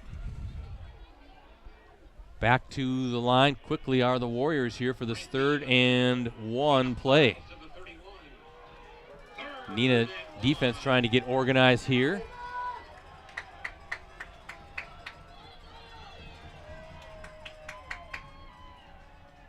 Handoff to Labish, and he's got the first down, just kind of lowers his shoulders, Ricardo, and plows forward for the first down. He's got good feet. Yeah, he can get himself real low, but keep that that balance so well. He's got power, he's got speed, and he's got quickness. It's pretty much a complete back. 1st and 10 at the 36 for Muskego. Labish again. Ooh. Luke Young there, though, of course, to stand him up. Luke Young, the 6'2", 206-pound senior safety, also a standout tight end for the Rockets as well. That's a good collision between him and Jack Labish at 5'10", 200 pounds. Brett, he's a basketball player, too. He is. He's a good player, good athlete. Son of Neenah head coach Steve Young. This time it's Nemec with it. Nemec brought down. 3rd down coming up. Jackson Nemec, heck of a running back as well. Only a junior, 5'11", 170 pounds. So if you're Ken Krause, you got to be happy that he's coming back for another season. Here you go. Big 3rd down. Yep. Shaw. Whoa! Labish. And guess who?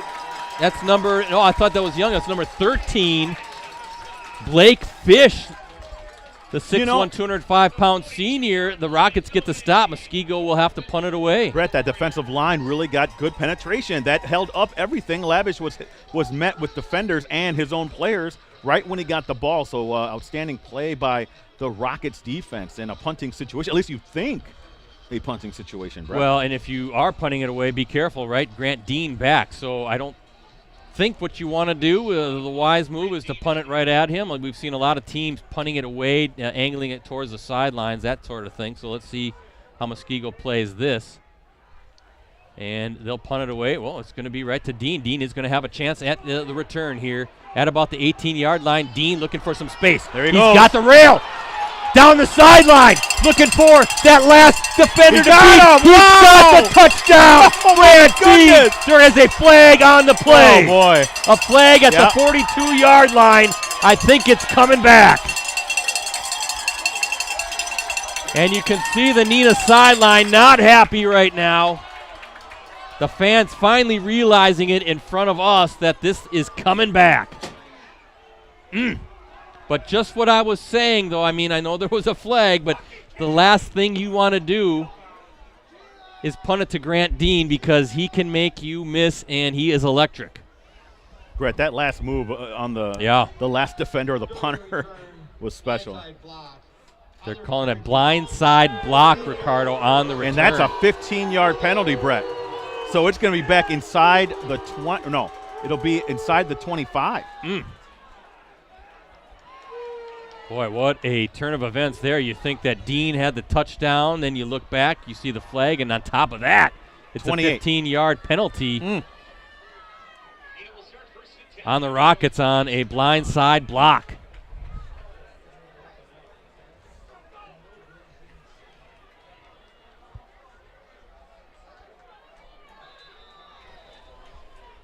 Well, 1st down and 10 for Neenah. There's Dean.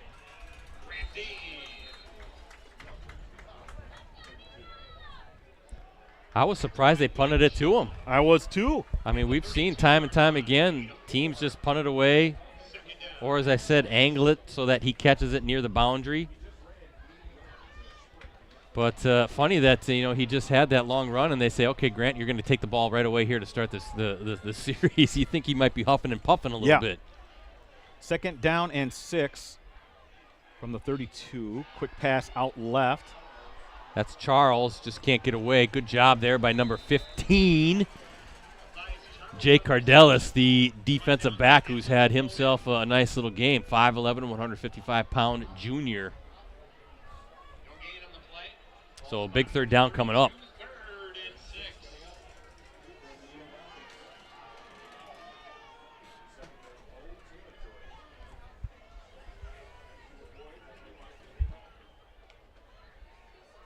Clock running here.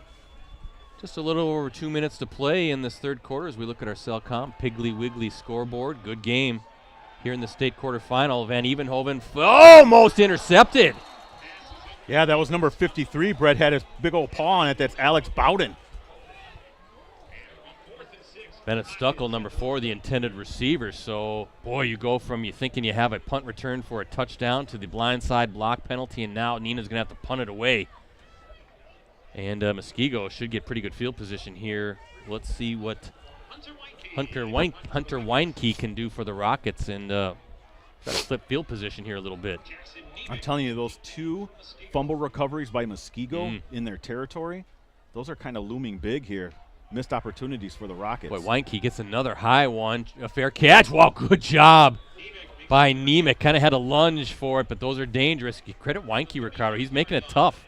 He is. Ball kind of disappears in that night sky, and Nemec credit his hands, though, for securing it. Muskego ball at the 35. Don't forget, folks, we have a digital subscription going on to the Post Crescent, any of our USA Today Network Wisconsin sites. Unlimited digital access right now costs just $1 for the next 6 months. Muskego has run 6 offensive plays, Brett, so far this half. Question is how much, the Neenah defense has done a good job of really kind of stymieing the Warriors after that fast start. How much longer can they hold firm against this tricky offense is Labish now. Boy, Luke Young coming in hard. Second down. You can sign up for that digital subscription today or any day. All you have to do is just find more information on our websites. $1 for the next 6 months. Ricardo, how do you beat that deal? You can't. You can't. That's the answer. Unlimited digital access. All the coverage you could want. That's Nemec looking for a rail, and he'll be stopped a few yards shy. Third down coming up. And it seems like those holes, those lanes that were there. Yeah, they've done a good job of closing them. Yeah, they really aren't as wide or you're right, just kind of plugging those lanes and knowing their assignments right now, the Neenah defense making it definitely tougher for Muskego here after those first 2 series of the game. Shaw, nope, nice job with the deception there. Nemec, oh, what a hit by Young! And Nemec's going to be stopped. That's the kind of play that was there to start the game for the Warriors, Ricardo. You see big Luke Young just coming in. The Rockets safety shooting that gap, wrapping up Nemec and dropping him before he could get a few more yards for that first down. But those runs were there in the first, well, I guess the first series you could say for sure. But at least in that opening first quarter, how Muskego had dominated. Right now, that Neenah defense is really flexing its muscle out there. But what they need is the offense to do its part, Brett. This is going to be their 3rd possession of the half so far. Well, let's see if Muskego maybe learned with Grant Dean back to receive this punt. Maybe punt it away from the Badger future Badger commit. Oh, he's going to get another crack at it. He fumbles it, picks it up, though, and here he goes looking for some room. And face mask. Yeah, and there's a couple flags there. You could see that a mile away. Rocket fans want even another flag on top of that after Dean was wrestled down. Getting a little chippy out there. It is.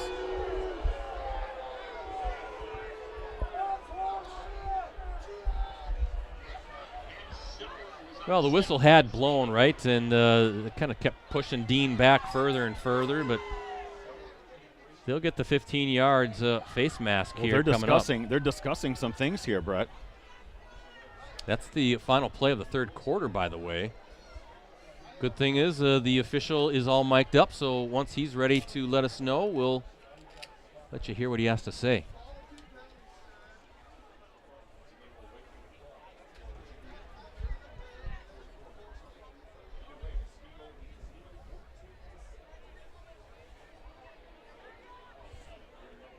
Here we go. During the return, personal foul, face mask on the kicking team. At the end of the quarter, we must run one on time down from the end of the play. The first down.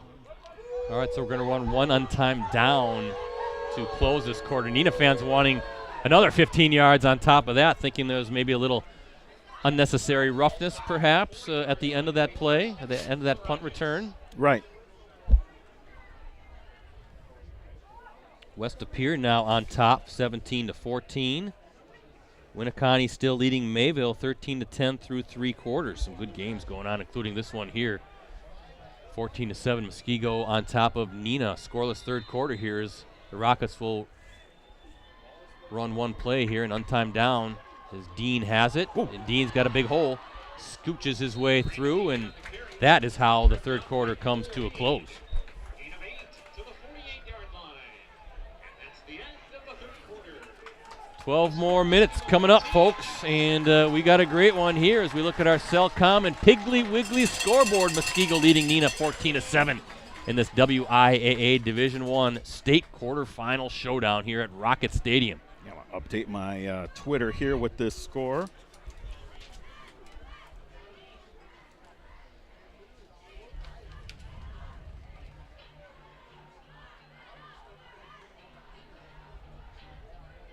Muskego coming into tonight's playoff action. Overall playoff record of 36-21.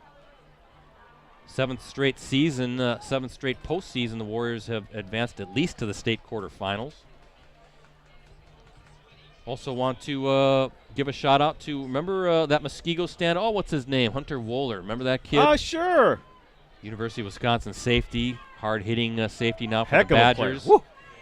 And the state's Gatorade Player of the Year that year.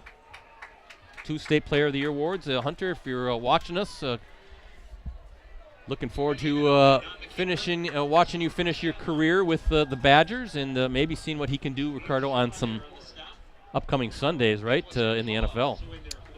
2-yard run for Van Evenhoven gets the first down for the Rockets, Brett. Right at the 50-yard line. Boy, Hunter Wohler, though. What an athlete. Oh, fantastic player. Mm. We never got to see them play, him and his buddy Braylon Allen at right. Fond du Lac on that COVID year. That would have been a heck of a state championship game. You did a story about that. I did. The mythical state championship between those two. Is Dean fumbled. He fumbled it away. Down by Xavier Witkowski. Dean fumbled the football.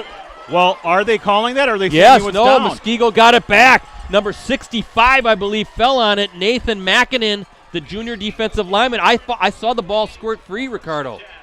Well, I'm watching through my binoculars, and I don't think anybody really in the stadium realized it, but I saw Mackinnon fall on it, and it's Muskego ball. Boy, huge turnover there. It is, Brett. This is crunch time now for the Rockets. Their defense has really played well in the second and most of this third or second half, I should say.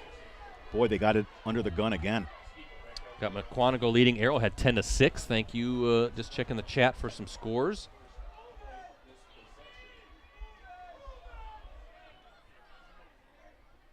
And Shaw dropping back. The lefty going to sling it over. Boy, nice pass. The first one of the night.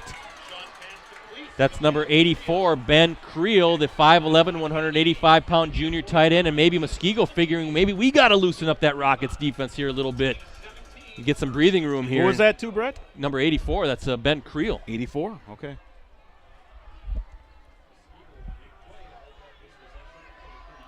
So Shaw with a nice ball to Creel, and this time it's a handoff to Labish.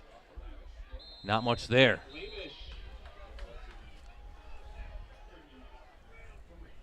Boy, the way this game started, I thought it was going to be kind of a higher scoring affair. Let's just put it that way. Yeah, I thought so too. But it's really become a defensive slugfest here, and some crucial turnovers and some penalties as well. That's Nemec looking for some space and slips through. Yeah, he got the first down, made a tackler miss. Boy, he's so elusive, Jackson Nemec. And that's a first down.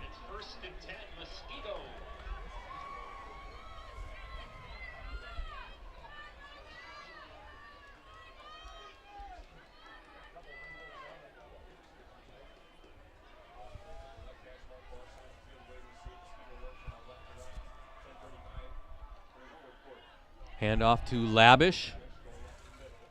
Jack Labish. Second down.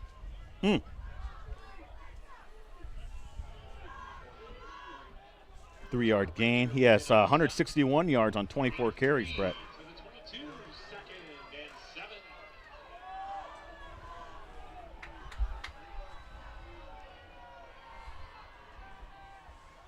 Nemec again going around. Again, somehow making guys miss. He's breaking those tackles. He's so talented. Yeah, it looked like Luke Young was there, but maybe just a little bit too quick. All of a sudden, he's got that little extra burst to get around some of these On the play, and it's 3rd and tacklers. 2. 3rd and 2 coming up, though, for Muskego.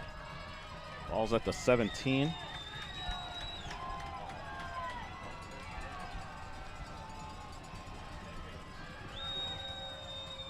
Hand off Labish. He's got the first down near the 10. Now Winneconne up over Mayville 20-10. 8:26 left in the fourth, Ricardo. Yep, I'm seeing that just right now on my live stream. On the play, 1st and 10, Muskego. Joey Shaw waiting for it. Labish again bulldozing his way. He's inside the 10. Ricardo, I feel could this be a knockout blow if they Could get be. into the end zone? At the 8-yard line, a gain of 5. Or certainly have the Rockets up against the ropes. We'll see what Joey Shaw does here.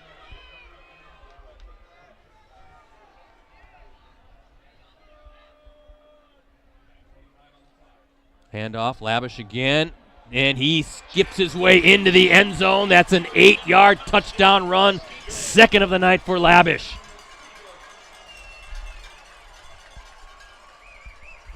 And taking advantage of the turnover, the Warriors turn that into a touchdown.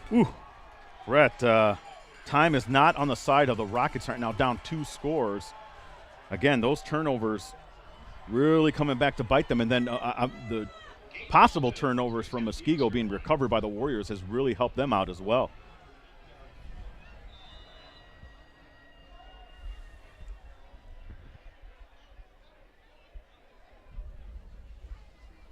Gabe Walden again on for the PAT. Walden's kick sails through, and with 9:19 to play in this game, Warriors back on top by 2 scores, leading the Rockets 21-7 as we look at our Cellcom and Piggly Wiggly scoreboard. Game will face either Arrowhead or McWanago next Friday night at a neutral site. And McWanago leads that game 10-6 with 3 minutes left in the 3rd quarter. Just updated on my Twitter. You can find me at Ricardo DeLian, D-E-L-I-A-N. Brett is at PC, Brett C, and Rosie is at Metal Rosie. Somebody on the chat asking how that Kaukauna game's going. Right now, I got West Appear leading Kaukauna 17-14. I don't know if that's a 3rd quarter or 4th quarter score. Yeah, and as you mentioned, Brett, Winneconne now up 20-10 in their Division 4 state quarterfinal. That's over Mayville. Oh, Wanakee coming back a little bit, Brett. Now they're trailing 21-14. All right. Bayport still up 21-14. Now those are older scores. It looks like they're from the half. Yeah. Ashton Van Beek and Zane Schmidt. Ashton Van Beek, Zane Schmidt back to receive this kickoff, and this drive, Ricardo, kind of now or never, right? Right. For the Rockets, we Well, got a we- flag. I yeah, think we we have do. offsides. Flags on the play. Offsides on the kick.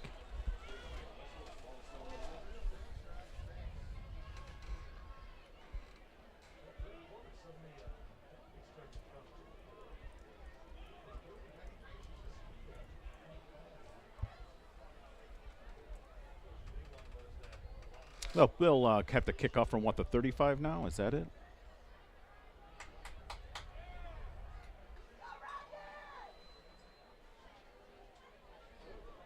Last check for that Freedom game, Ricardo, was 28-28 to half. 28-28? Yeah. Ooh, what a game between them and Yeah. Baldwin Woodville. Kind of had heard going in that was kind of the expectation of that game was just going to be back and forth.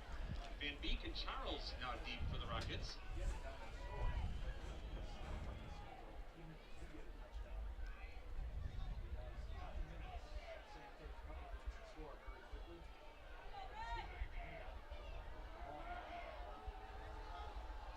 So we'll try it again.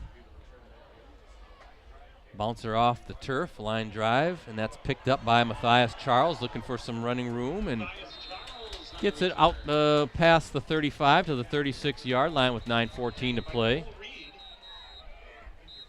Here's the thing, though. I mean, 9:14, we said it's kind of now or never, but Grant Dean's a home run threat. He is. And you get him a carry kind of like we saw Jack Labish there in the first quarter on that 81-yard touchdown run.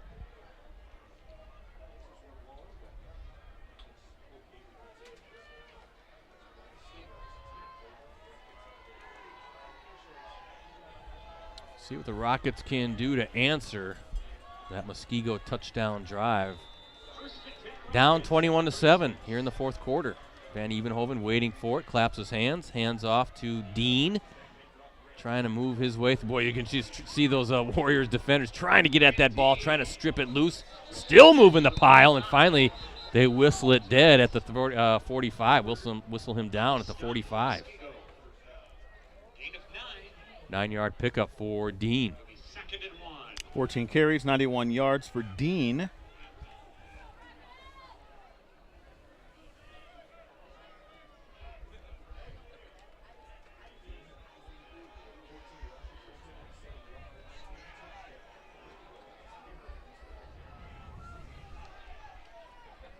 Dean. You kind of like maybe Ricardo at this point, kind of see the Rockets get to the line of scrimmage right away, right? Get that ball snapped.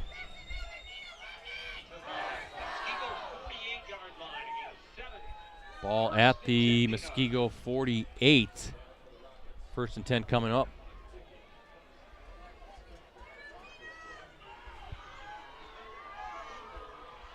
See if Van Evenhoven wants to take a shot downfield. He is going to drop back, looking. Rainbows it over the middle of the field, and he was looking for Luke Young, but it was pretty well defended, Ricardo. Not much there, and 2nd down coming up. Kind of had the feel that maybe they were going to take a shot play here with the clock down to about 8:06 to play here in the fourth quarter, down 2 scores. Right. Maybe take another shot.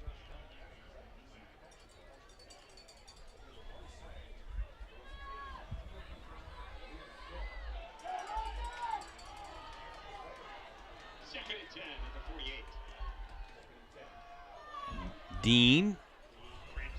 3rd down coming up. 2 downs for the Rockets to pick up this 1st down here as the clock now under 8 minutes to play in this final quarter. Yeah, 3rd down and 8 from the 46, Brett, here. So obviously 4-down territory. Unofficially, Dean now has 100 yards on 16 carries. Okay.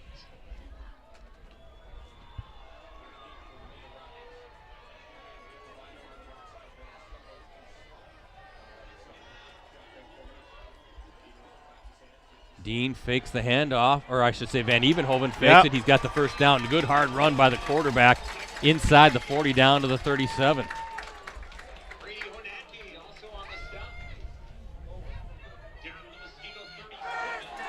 According to the chat, Ricardo, Everson, Wanakee now tied 21 apiece. Arrowhead and McQuanigo. McQuanigo leading 10-6. Thank you, everyone, for helping us out.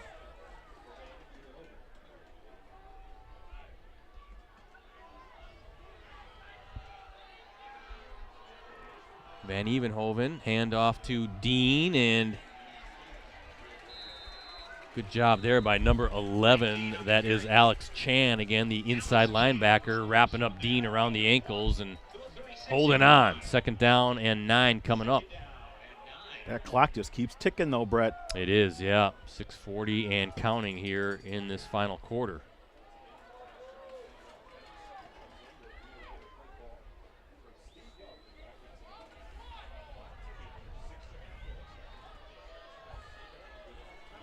Last trip to the state semifinals, I said it earlier, for the Rockets back in 04. It's been 20 years. 20. Woo. Dean now, I think a little wheel route. They're looking for it. Dean. No, this is Luke Young instead.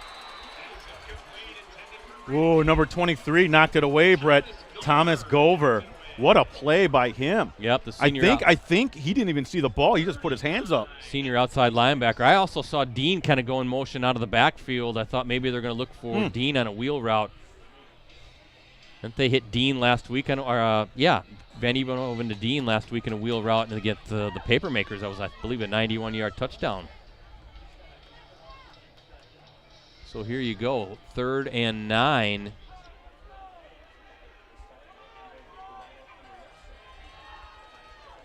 Van Evenhoven, play fake again, and that's good hands good strong hands by Young.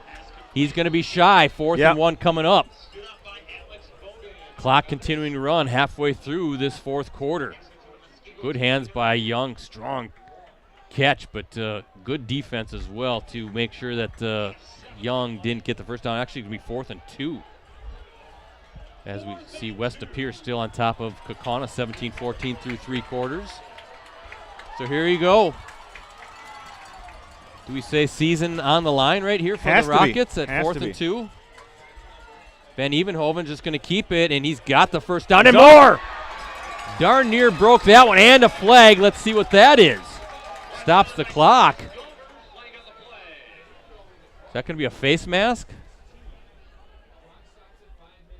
They're calling face mask, it looks like, against Muskego. That'll be halfway to the half the distance to the goal. Well, this drive started with 9:14 left, Brett, so they're able to punch it in here within the next minute or so. That gives themselves some time. Face mask. Defense. Half the distance to the goal. First down. So ball. Is that the 8? To the, I believe the 8-yard line. Yep. Ball's marked at the 8-yard line. First and goal for the Rockets. Dean looking for some running room inside the 5, down to the 4.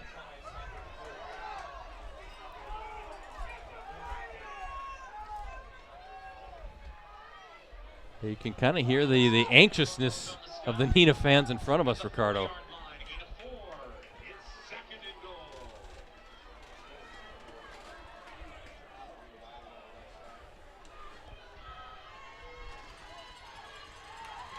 Van Evenhoven, he's just going to keep it. No, there's nothing there. Nothing there, and a good job by number 53, Alex Bowden.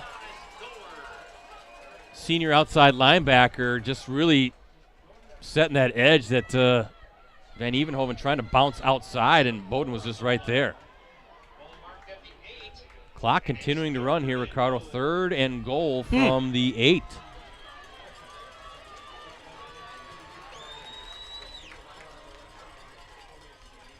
Van Evenhoven, little nice. Oh, and it's intercepted!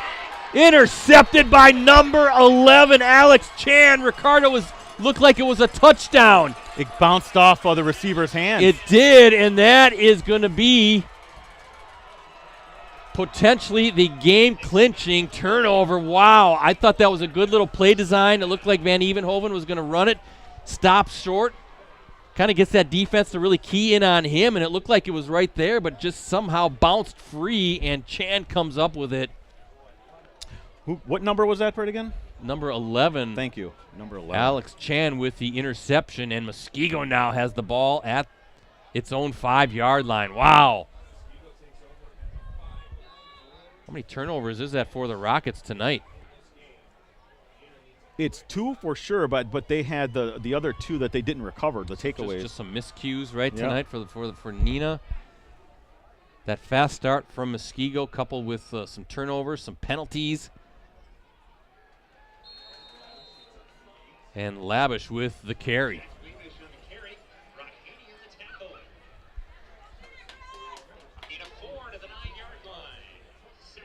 And you think, Ricardo, maybe a couple first downs away from putting this thing to bed? Yeah, I have Labish 182 yards on 29 carries unofficially. But, yeah, Brett, this is tough. Your Neenah's defense, you're hoping for maybe a takeaway or something like this to get the offense back, or the ball back for your offense.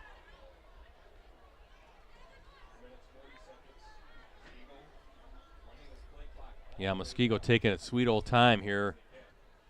In no rush to snap the football. Finally, they do, and that's Labish again, and he's bouncing it around. He's got the first down. And that's a 9-yard pickup for Labish. And clock stops briefly to reset the chains. Now it's running again.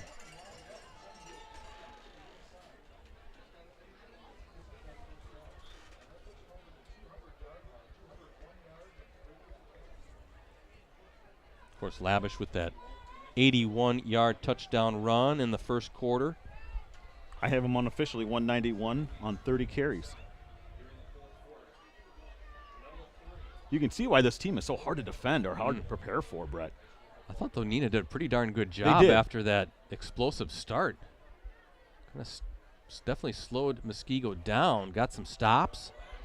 Labish hit hard by Luke Young. At the 21, a gain of 3. Second down and 7.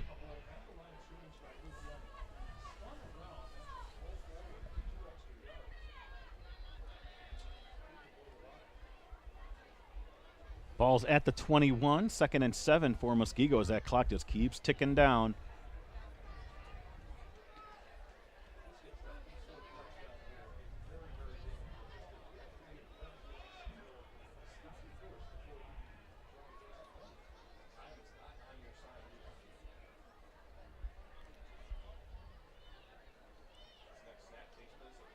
Labish again, just getting the ball here, trying to run out this clock. Hey, before we close out for the night, I want to thank Neenah Athletic Director Mike Elkin, and that's going to be a timeout for the Rockets. Mike making sure that we were good to go here at Rocket Stadium. And Mike's not here tonight because I understand he's in Pasadena. Oh, watching his boy. Yeah. Are they playing UCLA? Yeah, Iowa UCLA tonight at the Rose Bowl. Of course, Mike Elkin's son Luke is a long snapper for the Hawkeyes, and Ricardo hearing that Luke could be getting some pro looks next year, NFL looks. Fantastic. It is great.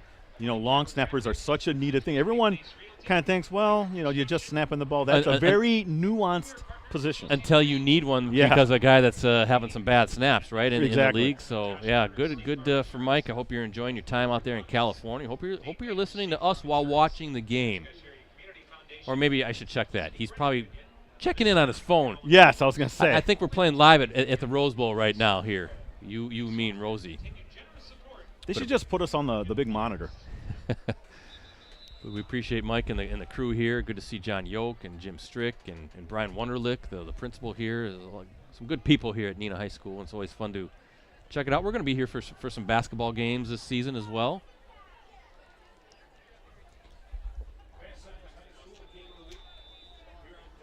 Ball at the 25 here. Another first down just might do it, Brett. Yeah, with only one timeout for the Rockets to use, and you can see Muskego just playing the clock game right now.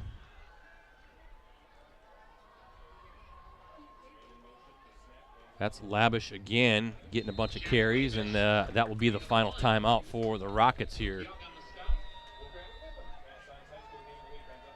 Again, not sure where we'll be next Friday night. Hopefully we'll be bringing you a state semifinal football game somewhere. We hope to. And, hey, Winneconne wins 20-10. That's a final. Okay. So the Wolves are through on that side.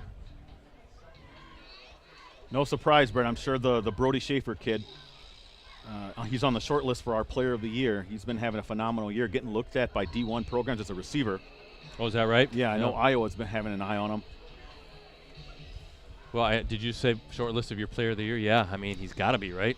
Got to be. There's some scores here. We see Bayport. Look at that, 35-21 in the fourth quarter. Pirates leading the Hilltoppers. Hey, we got to give it to our friend up there, Chris Learman, Bayport Radio. McWanago still on top of Arrowhead, 10-6. Look at that grinder of a game, huh? There's the shot from Rosie. I like that they can put those scores right here on the big scoreboard. What's kind of cool here at Neenah High School is the scoreboard is actually at the 50-yard line, directly across from all of us, because you have the seating section is all on this one side. So they put the scoreboard over there. I know they do have room if they wanted to at some point to put some bleachers on that side. And they definitely would have to put an auxiliary scoreboard somewhere for those folks. But this grandstand section in front of us can seat quite a few people. And I'm not sure if they'll ever really need that seating. Fourth down punt. There we go. There's Dean trying to take one back. Dean still on his feet. And with 1:38 to go, the Rockets will have it at Yeah, near the Muskego 35. 37, it looks like, will mark the ball. Well, boy, you need an immediate score here, right? And then hope that your onside kick comes through. But we'll see what happens. I have to think Van Evenhoven's going to take to the air, as he's got 3 receivers ready for this play. And there's a play fake. Van Evenhoven is going to take a shot downfield to Van Beek. Oh, almost. In and out of his hands. Yeah. Brady Honacki, the senior defensive back, defending that one. Second down coming up. West Appear now up 20-14 over Kaukauna with 7:40 to go. That's a bit of a lower scoring game than I thought it would be. We thought it would be in at least the high 20s. Yeah.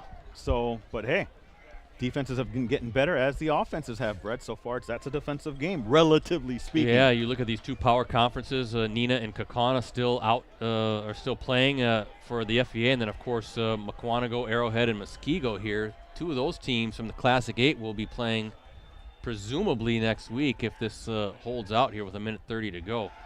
Van Evenhoven now, he's flushed out on the run. Fires it downfield. Oh, nice catch. Is that number 4? Yeah, that is Bennett Stuckel. That was a bullet. And that stops the clock with 1:22 to play. Boy, that was a good throw by Van Evenhoven on the run. Ball at the 19-yard line. And clock now running again.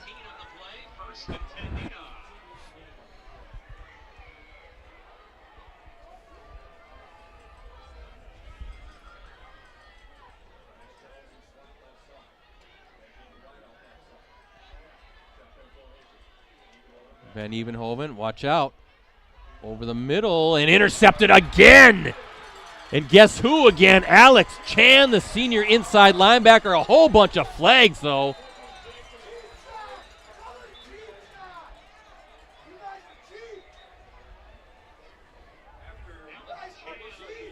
So I'm guessing that is during the play, right? During the interception. Didn't see what happened. But a whole bunch of flags on the field. I see like 4 of them on the field here. Must be a personal foul against Muskego. After the interception and during the return, we have a blindside block. Blindside block against Muskego. So they keep the ball, Ricardo. They're just going to take a knee, and that's how this one is going to come to a close. Muskego is going to move on to the state semifinals next Friday night against either Arrowhead or Mukwonago.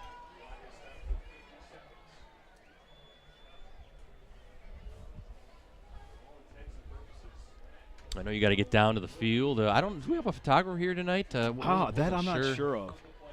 Wasn't sure if we had somebody here, but I know you got to get down there. You're gonna have some coverage after this one. What something about tomorrow morning range? You'll have something. Oh yeah, online? and I'm gonna track down all the other games that we weren't able to attend with a reporter. So that's why I was paying attention to the Winneconne and the Wrightstown game here. Have something all wrapped up with all our area scores and complete wrap up, I should say. Well, your thoughts on this one as this winds down. Boy, it ended up being kind of a defensive battle there after that explosive start by Muskego. But turnovers, penalties really did Neenah in tonight. I think you hit it on the head, Brett. You can't make turnovers like that and expect to compete against a team that is as red hot as Muskego. Remember, they came in as the #1 ranked team in the state. They had some injuries. They barely made the playoffs, but now they're healthy. They're in a groove, Brett, and they are looking like a championship quality team. They're one step away from it. They need to get a win next week against another conference foe for them, but that's a championship team over there. And Neenah, again, this is when was the last time they made it down to 04? So, this is a tough loss for them because I know they felt that this roster had it in them to perhaps be a team that could make it to Camp Randall. So it's tough. But mistakes will undo any good team. I'll tell you that right now, and that's what really happened here. We'll have the presentation of the sectional championship flag coming up in just a couple of minutes. Well, we appreciate everybody checking us out tonight. Be sure to find Ricardo's recap a little bit later. I guess tomorrow at some point, along with everything that is going on throughout our region for sure. Just trying to check the stats, see if there's any more scores we can report on. But You know, Brett, to go back to it, I really think the penalty on the Dean return. yeah, that was big. That was big. That ties the game. That ties the game. Your momentum's on Rocket's side.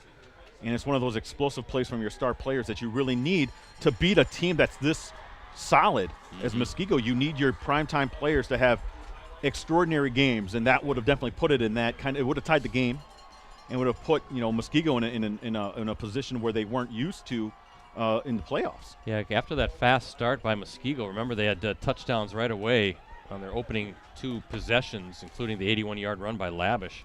Made it 14-zip, but then it was kind of pretty much an even battle throughout. In fact, I thought Neenah a couple times, boy, they're kind of in a roll here, and they might have an opportunity. I was even thinking, they had a fumble right there at midfield. I thought, boy, if they score a touchdown here, it's 14-7. Do they attempt to go for 2? Right. And maybe try to take the lead, but instead, yeah, some penalties, some turnovers, certainly really what undid the Rockets tonight. But congratulations to Muskego. Boy, what a start they had. And I agree, Ricardo. They're going to go into next week very confident because they're playing a conference foe that they're very familiar with. They're healthy, and wouldn't be surprised at all to see them at Camp Randall in a couple weeks. I think that's a championship quality team, to be quite honest, and they have a championship running back. That Labish is, boy, he's as good, and his style of play really translates well in those championship but games. Then you mix in Nemec and Leto as well. Yeah. That's a three-headed monster attack. So congratulations to Muskego. Good luck to Muskego next week in the state semifinals. Ricardo, we'll figure out where we're going to be next week. All right, guys, I'm out, so I'll talk to you guys next week. You got it. Thanks, Ricardo. Let me run down the scoring before I sign off. Muskego gets on the scoreboard first on a 6-yard touchdown run by Nick Leto with 5:11 to play. That capped a 17-play, 78-yard drive, gave the Warriors a 7-0 lead. Then the Muskego defense got a 3-and-out. Warriors take over. And it just needed one play, right? One play, 81-yard touchdown run by number 18, Jack Labish. And with 3:57 to play, Warriors in command at 14-0. Then the Neenah defense held firm for really the rest of the game. And, in fact, the Rockets finally got on the scoreboard with 1:45 to play in the second quarter. 3-yard touchdown run by Evan Van Evenhoven. That was set up by a 32-yard connection between Van Evenhoven and Ashton Van Beek on 4th down. That set up the touchdown. And then it stayed that way until 9:19 here in the fourth quarter. Muskego taking a fumble and marching right down the field, capping it with an 8-yard touchdown run by Labish, his second rushing touchdown of the game. 21-7 was the score then. And as we look at our Cellcom and Piggly Wiggly scoreboard, that's how this game comes to a close. With the victory, Muskego now moves on to the state semifinals. The Warriors will take that 8-4 record into next week's game against either Classic rival, or I should say Classic 8 rival, Mukwonago or Arrowhead, both Classic 8 rivals. So we'll see how that one finishes up. I see it's Mukwonago 17, Arrowhead 6 with 2 minutes to go. Thanks for that update. So it's looking like it's going to be a Muskego-Mukwonago state semifinal showdown. That should be a good one between two Classic 8 foes.